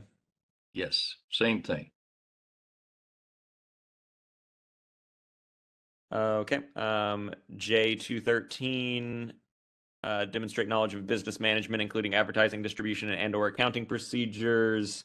We can change that to demonstrate knowledge of business operations, including advertising, promotion, distribution, and accounting procedures. Which are all business operations. Okay. Yes. Yes. Okay. J214 originally read understand and utilize standard principles of related areas to enhance visual appeal. 15 read utilize tools effectively for graphic design, and 16 read demonstrate knowledge of layout and design procedures by incorporating a consistent style. I believe those are all identical to the standards in J1. So if that's the case, then we should probably adopt our new J114 and make it J214, and then remove these final two standards if we're going to keep that consistent. I agree. Is that agreeable to everybody? Okay, thank you. I cannot believe we just got done with J2. All right, now what are we going to do with J3? Okay, so J3 starts to, there are times where the language stays the same, and then there are times where the language shifts a little bit. So we'll just need to be attentive to that. So instead of demonstrating speaking, listening, and research skills to facilitate interviewing, they are now coaching peers in speaking, listening, and research skills, which will facilitate interviewing and other communication activities. I think the coaching peers is correct. But we need to use the language that we used in instead of demonstrate, it would be coaching peers, and then use the rest of our language. That's my suggestion. To be consistent. So that I think would look like coach peers in speaking, listening, and research skills to facilitate interviewing and other oral communication. Is that acceptable to everybody? Yes, that's an increase from being the learner to being the teacher in that particular area. Okay. J3-2 is coach peers in appropriate language skills, demeanor, and attire to cultivate success and good public relations. So this is, once again, the same language, except instead of modeling, we are now coaching peers. So I will try to move that over. Coach peers in appropriate language skills, demeanor, and attire to build rapport with the subject or audience. Yes. Okay. J3 reads coach peers inappropriate interviewing techniques. Our language was use appropriate interviewing techniques. So I think we're just keeping this, right? I think We're gonna coach peers using that. Yes, yes, yeah, we I are. actually think, but I think by implementing the coach peers language, we would just be reverting back to the original proposal. Yes, So I think yes, we sir. should just keep it. Yes, sir. Okay. 3.4 is coach peers and using terms and expressions common to the industry in speaking, listening, and writing. Our language was apply terms and expressions common in the industry to speaking, listening, writing, and content creation. So I think we would be saying instead of apply terms and expressions, we would be coach peers. Should that be on or in? Coach peers on or in? On. Okay. Are we okay with that changing from in to on here? Yes. Across. Yes. Coach peers on terms and expressions common in the industry to speaking, listening, writing, and content creation. Okay, good. Okay. J35 reads coach peers in applying legal and ethical journalistic standards to all journalism activities. Our language was apply legal and ethical journalistic standards. So we would say, would that be coach peers on or in? On. On. Applying.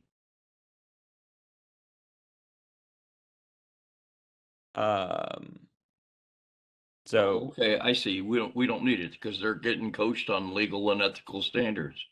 Okay. So should we've been saying, we said in for the first two standards and then we switched to on. Do we want to just stick with on throughout? So if we go back to J3.1, should it say coach peers on speaking, listening, and research skills? And J2.2, should it read coach peers on appropriate language skills? English people, speak up. I think it's on. Okay. Okay, we'll stay with on to be consistent. Sounds good. Okay, J36 reads skillfully apply advanced language usage skills and research techniques. So this is no longer coaching peers. We're back to doing it ourselves. That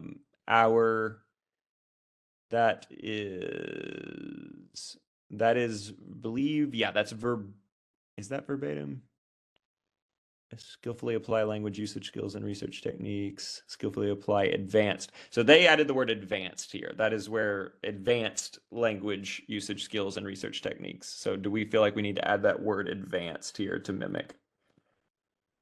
I don't think you need skillfully and advanced. I think you can just say Right. advanced. We did get rid of the word skillfully. So our version of the standard read demonstrate appropriate language conventions for the audience and situations. Demonstrate. So I don't think there's a such thing as advanced appropriate. I just think it's appropriate. yeah. I think I the way we've interpreted it, I don't think the word advanced would make much sense here.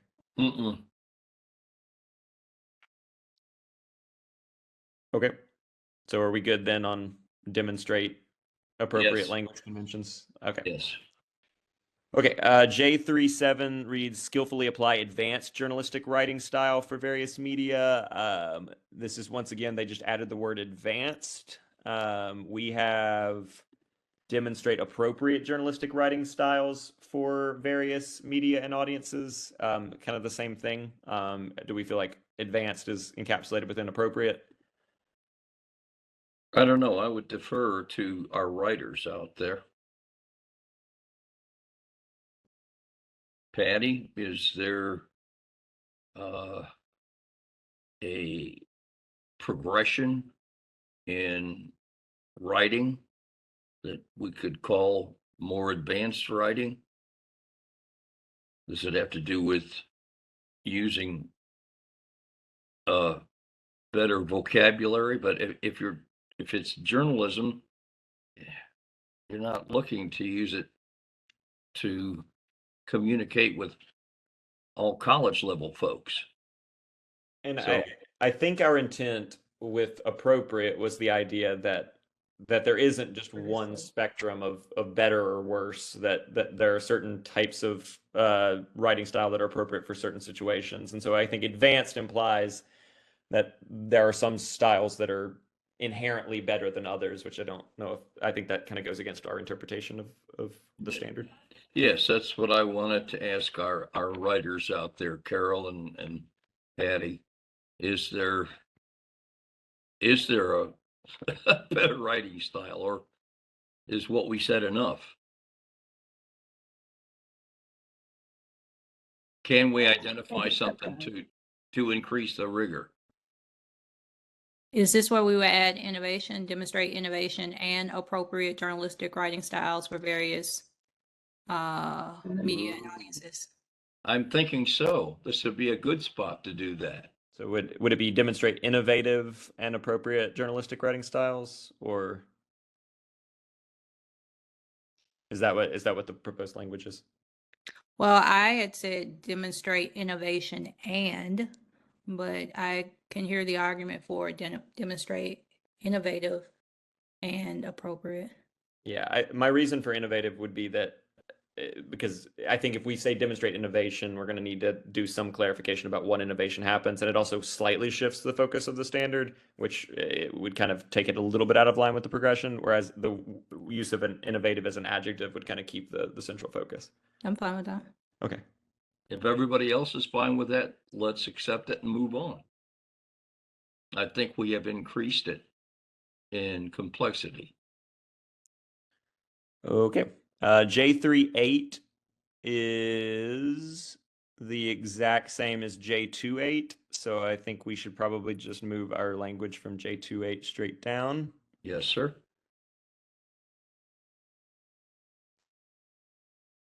All right. And then let's see. J39 reads use technology to compose, edit, and revise work for publication. That is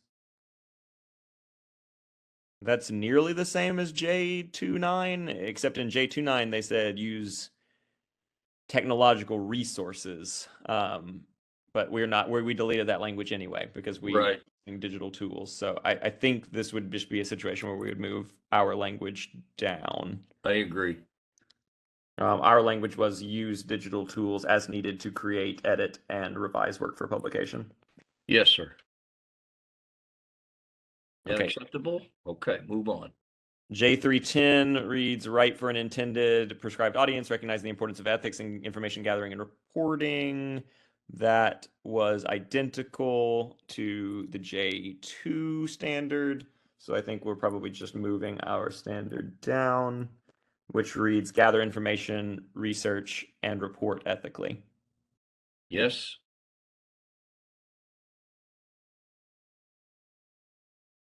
Okay. J311 reads skillfully apply editing and revision techniques to produce work suitable for publication/production. That is identical to our J211. So I think this is once again a situation where we're just moving the language down. So we've got demonstrate editing and revision techniques to produce content suitable for publication and/or production. Yes.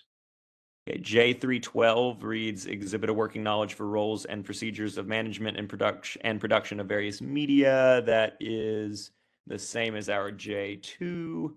So I think we can move our J2 down and make it J3. Sorry, in the one above 12, I do think you can say demonstrate advanced editing and revision techniques.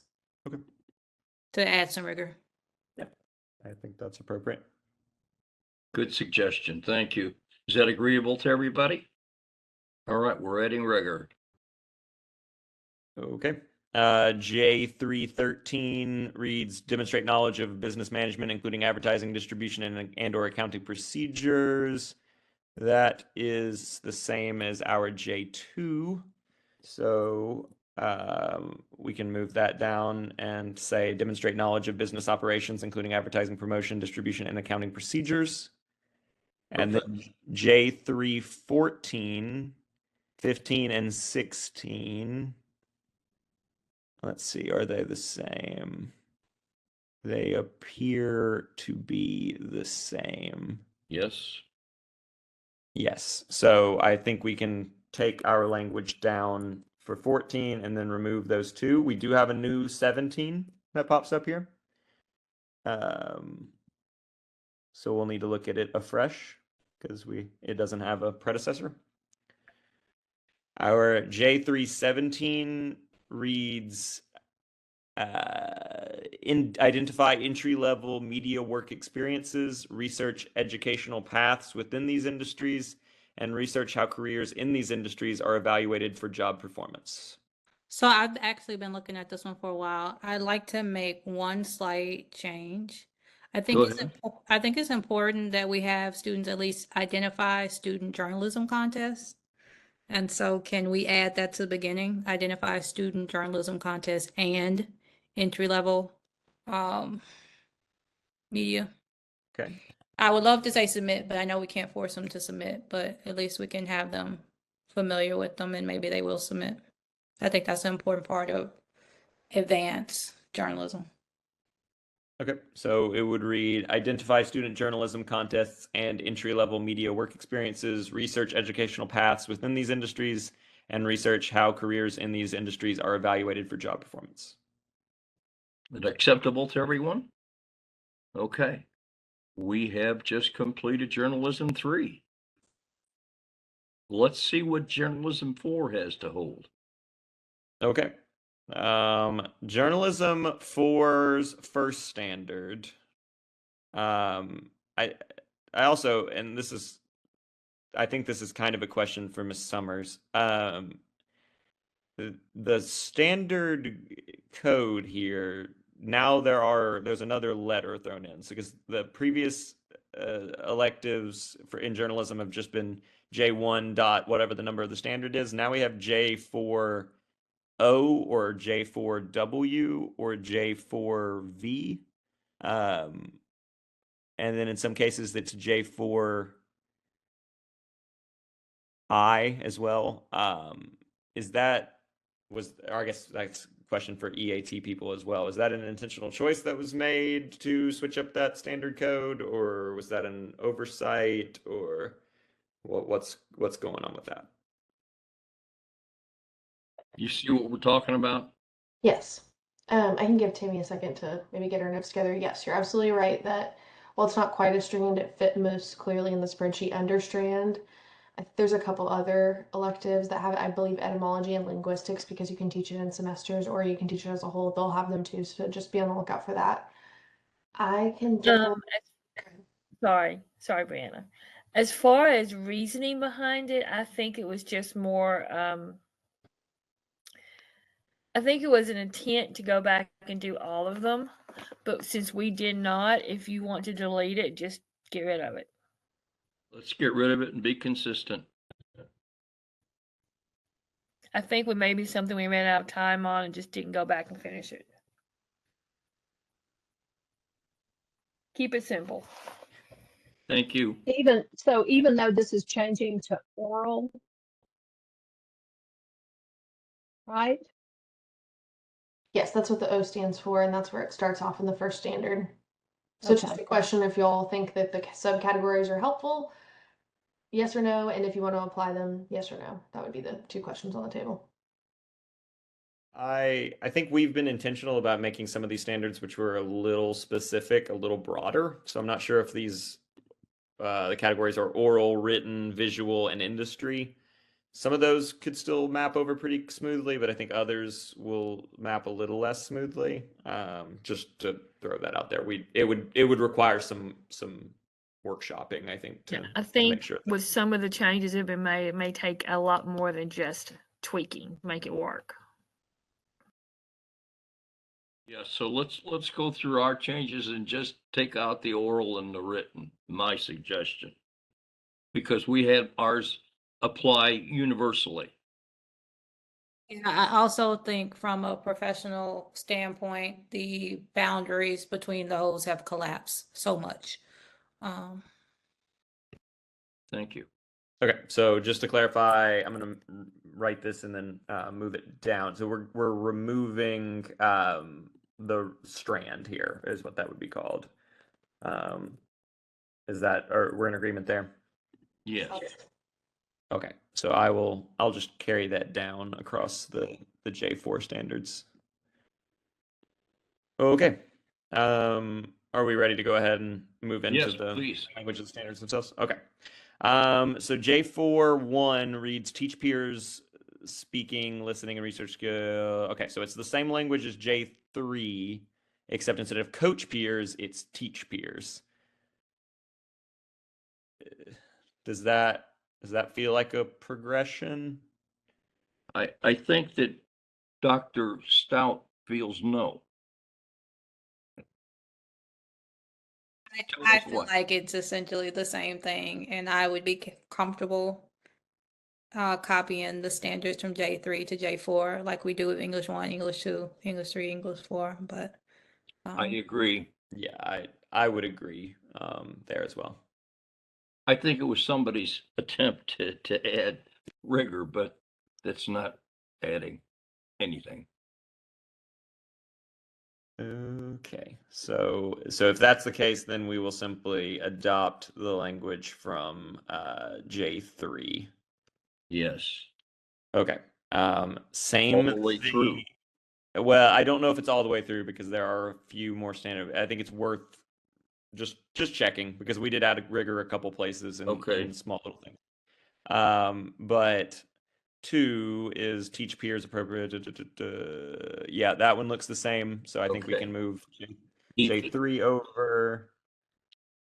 And then I think, yeah, it looks like J4 can also move over. Or And something. hop in here, anybody, if you got any questions, because we're moving fast on here because they all look the same. We're not going to waste any time. We're going to finish this devil tonight. And by devil, I assume you mean journalism. Yes. Okay. That's all. If it was all elective standards, I thought we're in for quite a night. All right, so J4 looks to be the same except teach versus coach, so we can move our language down. Okay. J5 looks to be the same. Is it? While he's inspecting, everybody get their calendars out so we can give Brianna some input as soon as we're done with this. I appreciate it. I guess it looks like 5 is slightly Yeah, different. Brianna, it looks as though that was accidentally duplicated. J44 and J45 look to be the exact same standard. And I think that was. Oh, I see what you're saying. Okay, I can look into it. And if you want to circle back. Yeah, yeah, okay, thank you. So J46 is the analog for J35. So that's interesting. Okay. There is a little bit of a switch up in language here. J35 reads coach peers on legal and ethical journalistic standards, and then J46 reads with guidance from teacher, evaluate the legal and ethical journalistic standards. So instead of coaching peers on it, we're now evaluating the legal and ethical journalistic standards. And then in J2, we were applying the legal and ethical journalistic standards. So do we feel like evaluating the legal and ethical standards at the 4 level is appropriate, or do we want to maintain this language of coaching peers? Well, it's actually 2 different things. It's how far can we go? It's like all of the rebels that join Sirius Satellite. And it's teaching them to evaluate whether or not this is correct. We've been living with this for so long. We've been doing this. Can we do it another way? Are these standards correct? I like evaluate. I think it kind of implies some kind of co-decision making between the teacher and the senior student or the level 4 students, Okay. and be able to So make would we, decisions yeah. about publications. I can agree with that. so we would need to keep with guidance from teacher then? Yes. Okay. So with guidance from teacher, evaluate legal and ethical journalistic standards. Yes. Is that what we're going with here? Yes. I hear no objection. Is that a yes? Yes. Move on, please. Sorry. I think my audio was off there for a second. Or Yes, move on, please. sorry. Accidentally muted you all. Okay. J47 reads, along with the teacher and administration, evaluate the suitability of language usage skills and research techniques for publication. So once again, we're moving to the language of evaluate. So we previously had said demonstrate appropriate language conventions for the audience and situation. So I can paste that down. We would just substitute the word evaluate for demonstrate. Okay, so it would read evaluate appropriate language conventions for the audience and situation. Mm-hmm. Should we include that bit about along with the teacher and administration? Yes, probably good. All right.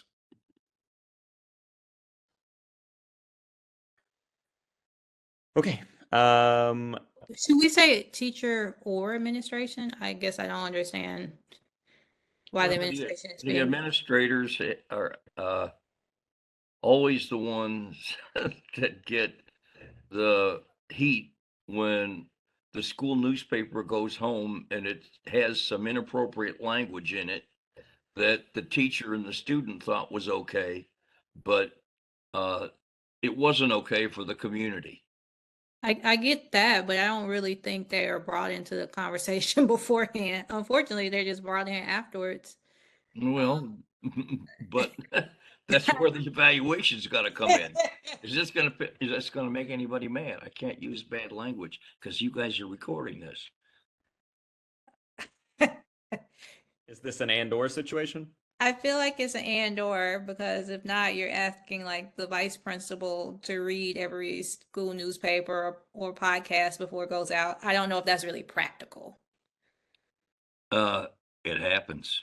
Well, maybe It so. very much happens. I graduated from a school with 2,000 people, so it did not happen at my school, which I shall not name.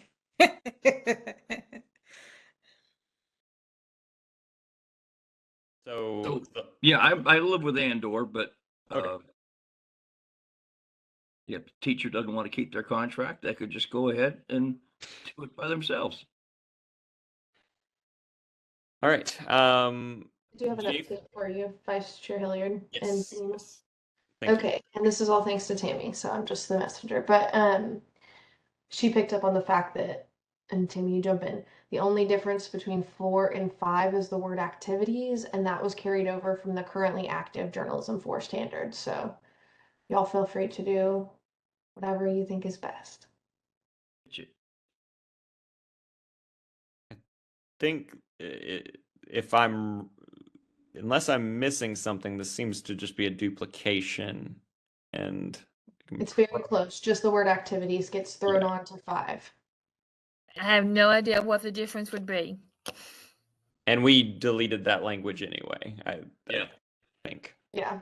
And if you go back to the currently active journalism standards, what's also funny, I think this might have been an error with the predecessors. They cite completely different ELA standards connections. So like there's language in RI for the first one and RL and SL for the second one. I have no idea what that would entail. So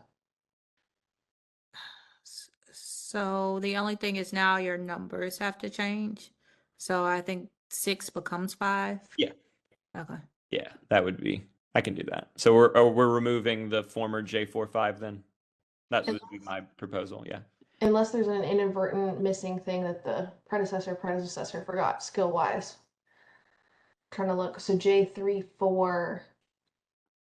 This is about terms and oh, so are we missing? No, because you've got ethical and legal. I'm very confused. But 3 is missing here. Yeah, I think you're good. Yeah, I think we just got a duplicate in there. And I haven't gone far enough down, but there are 17 J3 standards, but there are 18 J4 standards. So I think this one likely just got crammed in there. Okay, cool. Okay. Are we continuing onward? It is 7:30, and I know we wanted Well, to if talk you about. want to continue on and finish this, raise your hand. If you'd rather, we can do it the next time. I want to continue. Yeah, I'd like to get it done. Let's finish it. We can get it done quickly. Okay. One quick note. Advisors, if you need to leave, that's totally fine. I appreciate your time. Okay, thank you. Okay. I will try to not belabor the point here. J48, along with teacher and administration, evaluate the journalistic writing style for various media. Ours was demonstrate innovative and appropriate journalistic writing styles for various media and audiences. So I think this would be. I think carry it over. And so are we gonna, we've been switching to along with the teacher and or administration evaluate. Do we want to keep that? Yeah, go ahead. Yeah, do that too. Okay. We don't want to get anybody in trouble.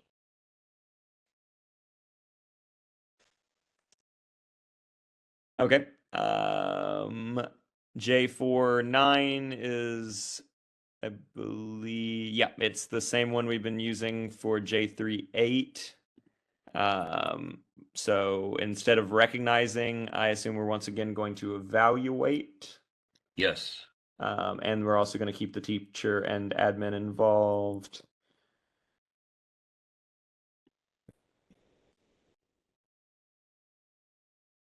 So along with the teacher and administration, evaluate the difference among fact, opinion, and bias, use them appropriately in content writing and content creation.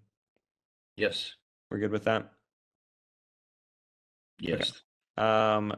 Okay, we're out of the evaluation world now, and we're back to use technology to compose, edit, and revise work for publication.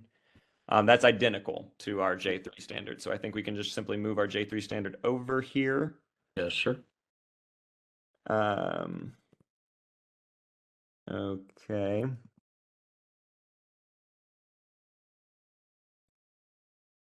And then J411 is the exact same as our J310.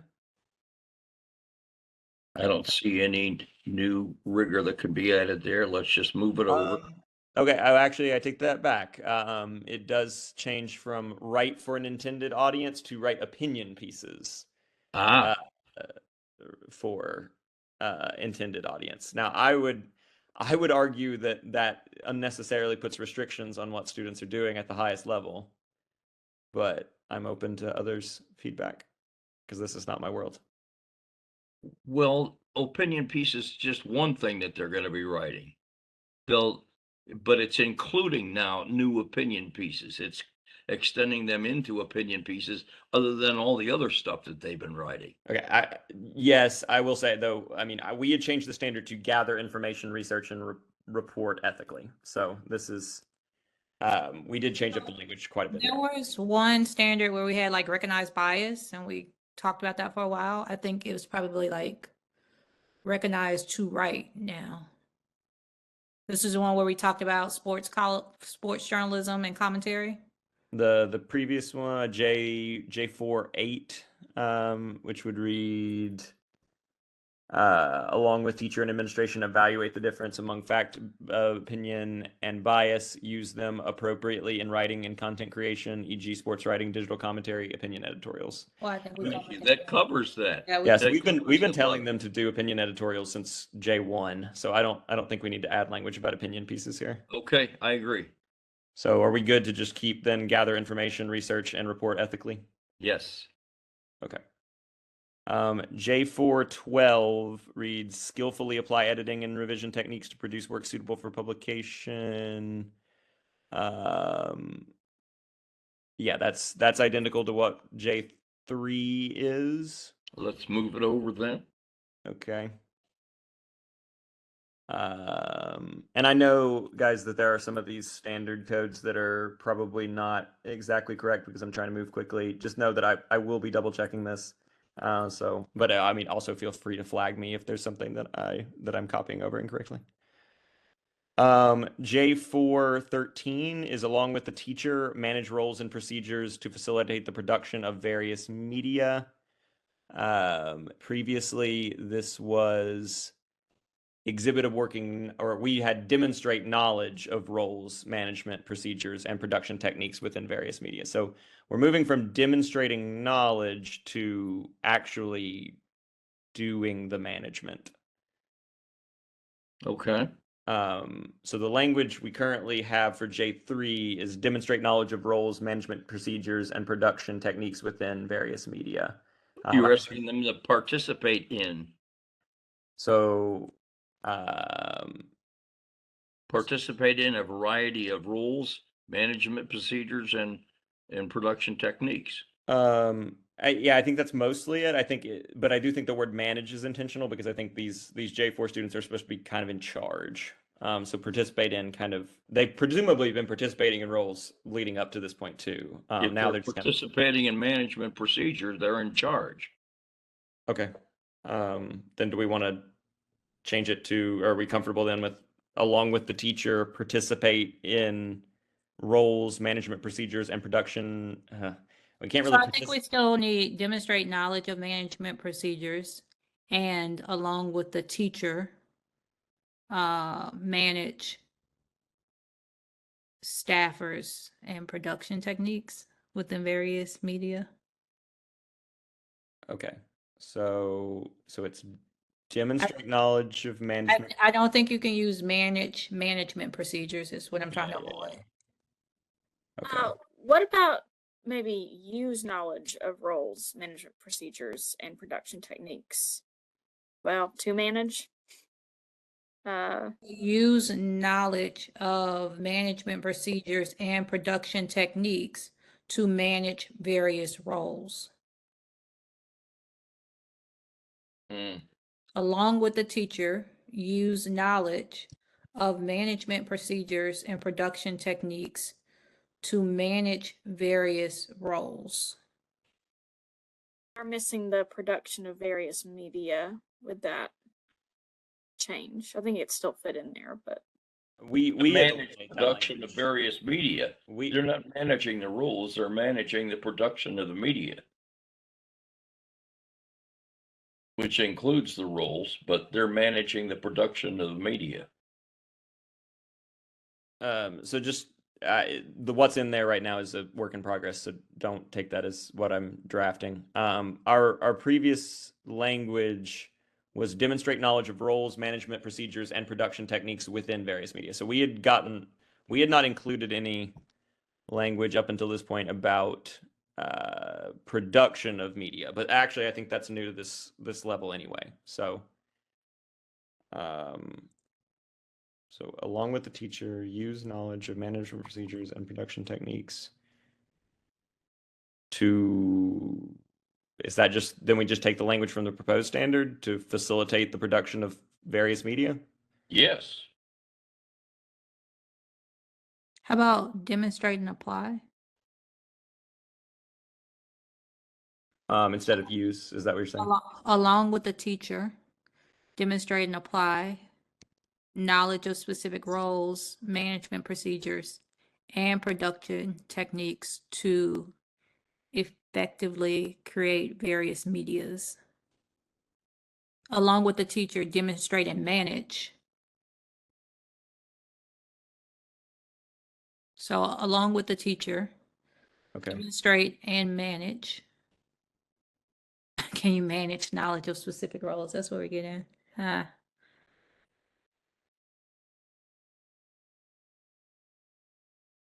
along with the teacher, manage roles and procedures, and demonstrate knowledge of production techniques to facilitate the creation of various media. Okay. So let me. I think the hour is getting late, boys and girls. This is a little stickler. We didn't quite get there, but we're close, and it's not going to mean anything. We can get back to this. Let's sleep on this, because I think we're casting at straw, grasping at straws here. So I would like to adjourn the meeting, but before we do that, I want to check your calendars because that might take a while, and I don't want to keep everybody up all night. So how do you want to do this, Brianna? No, just when we needed her. Okay, I am not available the next 2 Mondays, guys. I gotta coach my kids at school on successfully completing the Ed TPA, and I've missed out on a couple of meetings already. I don't want to miss here out on the end. How does everybody look next week? Tuesday, Wednesday, Thursday?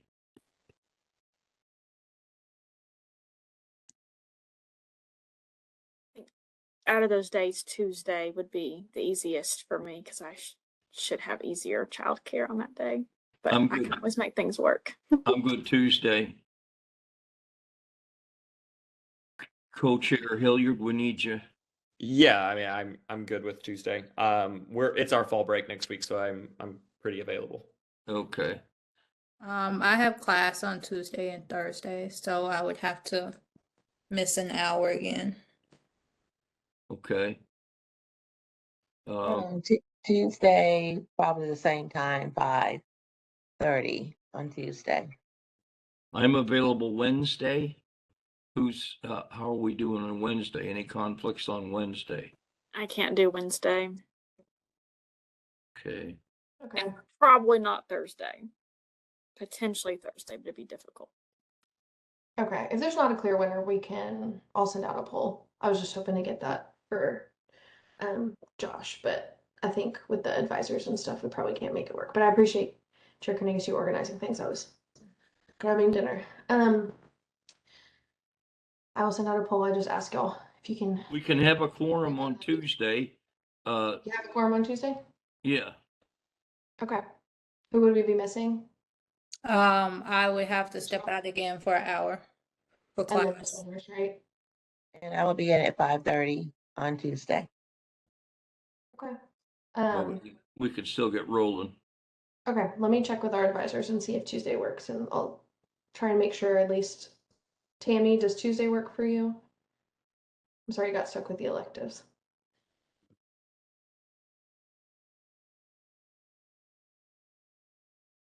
Okay, I'll talk to Tammy and see what we've got, and then talk to Banks because he's our high school person. And if we have Okay. that, like our bases are covered. All right. Otherwise, if there's a problem, then you could just email us out a survey again. But Mondays, I can't do it anymore because I got to take care of my kids. Well, Tuesday after, Sorry, Tuesday I is could do only it on the ninth. if we win Monday. Well, I certainly hope so. I just Okay. don't know what time we play Tuesday until Monday's over. That's okay. Let's just go for it, and I will hold down the fort. Okay, I'm going to pencil it in. If you just pencil it in and wait for your confirmation. That sounds great. All right. Thank you, everybody, for just pulling it together again. And this is the best collaborative team I've ever worked with. And it's just been wonderful. You guys are making a gift to 1 million kids. So I'll see you when I see you. And I'd like to call this meeting adjourned. Thank you for coming and have a good rest of your evening. Safe travels, everyone.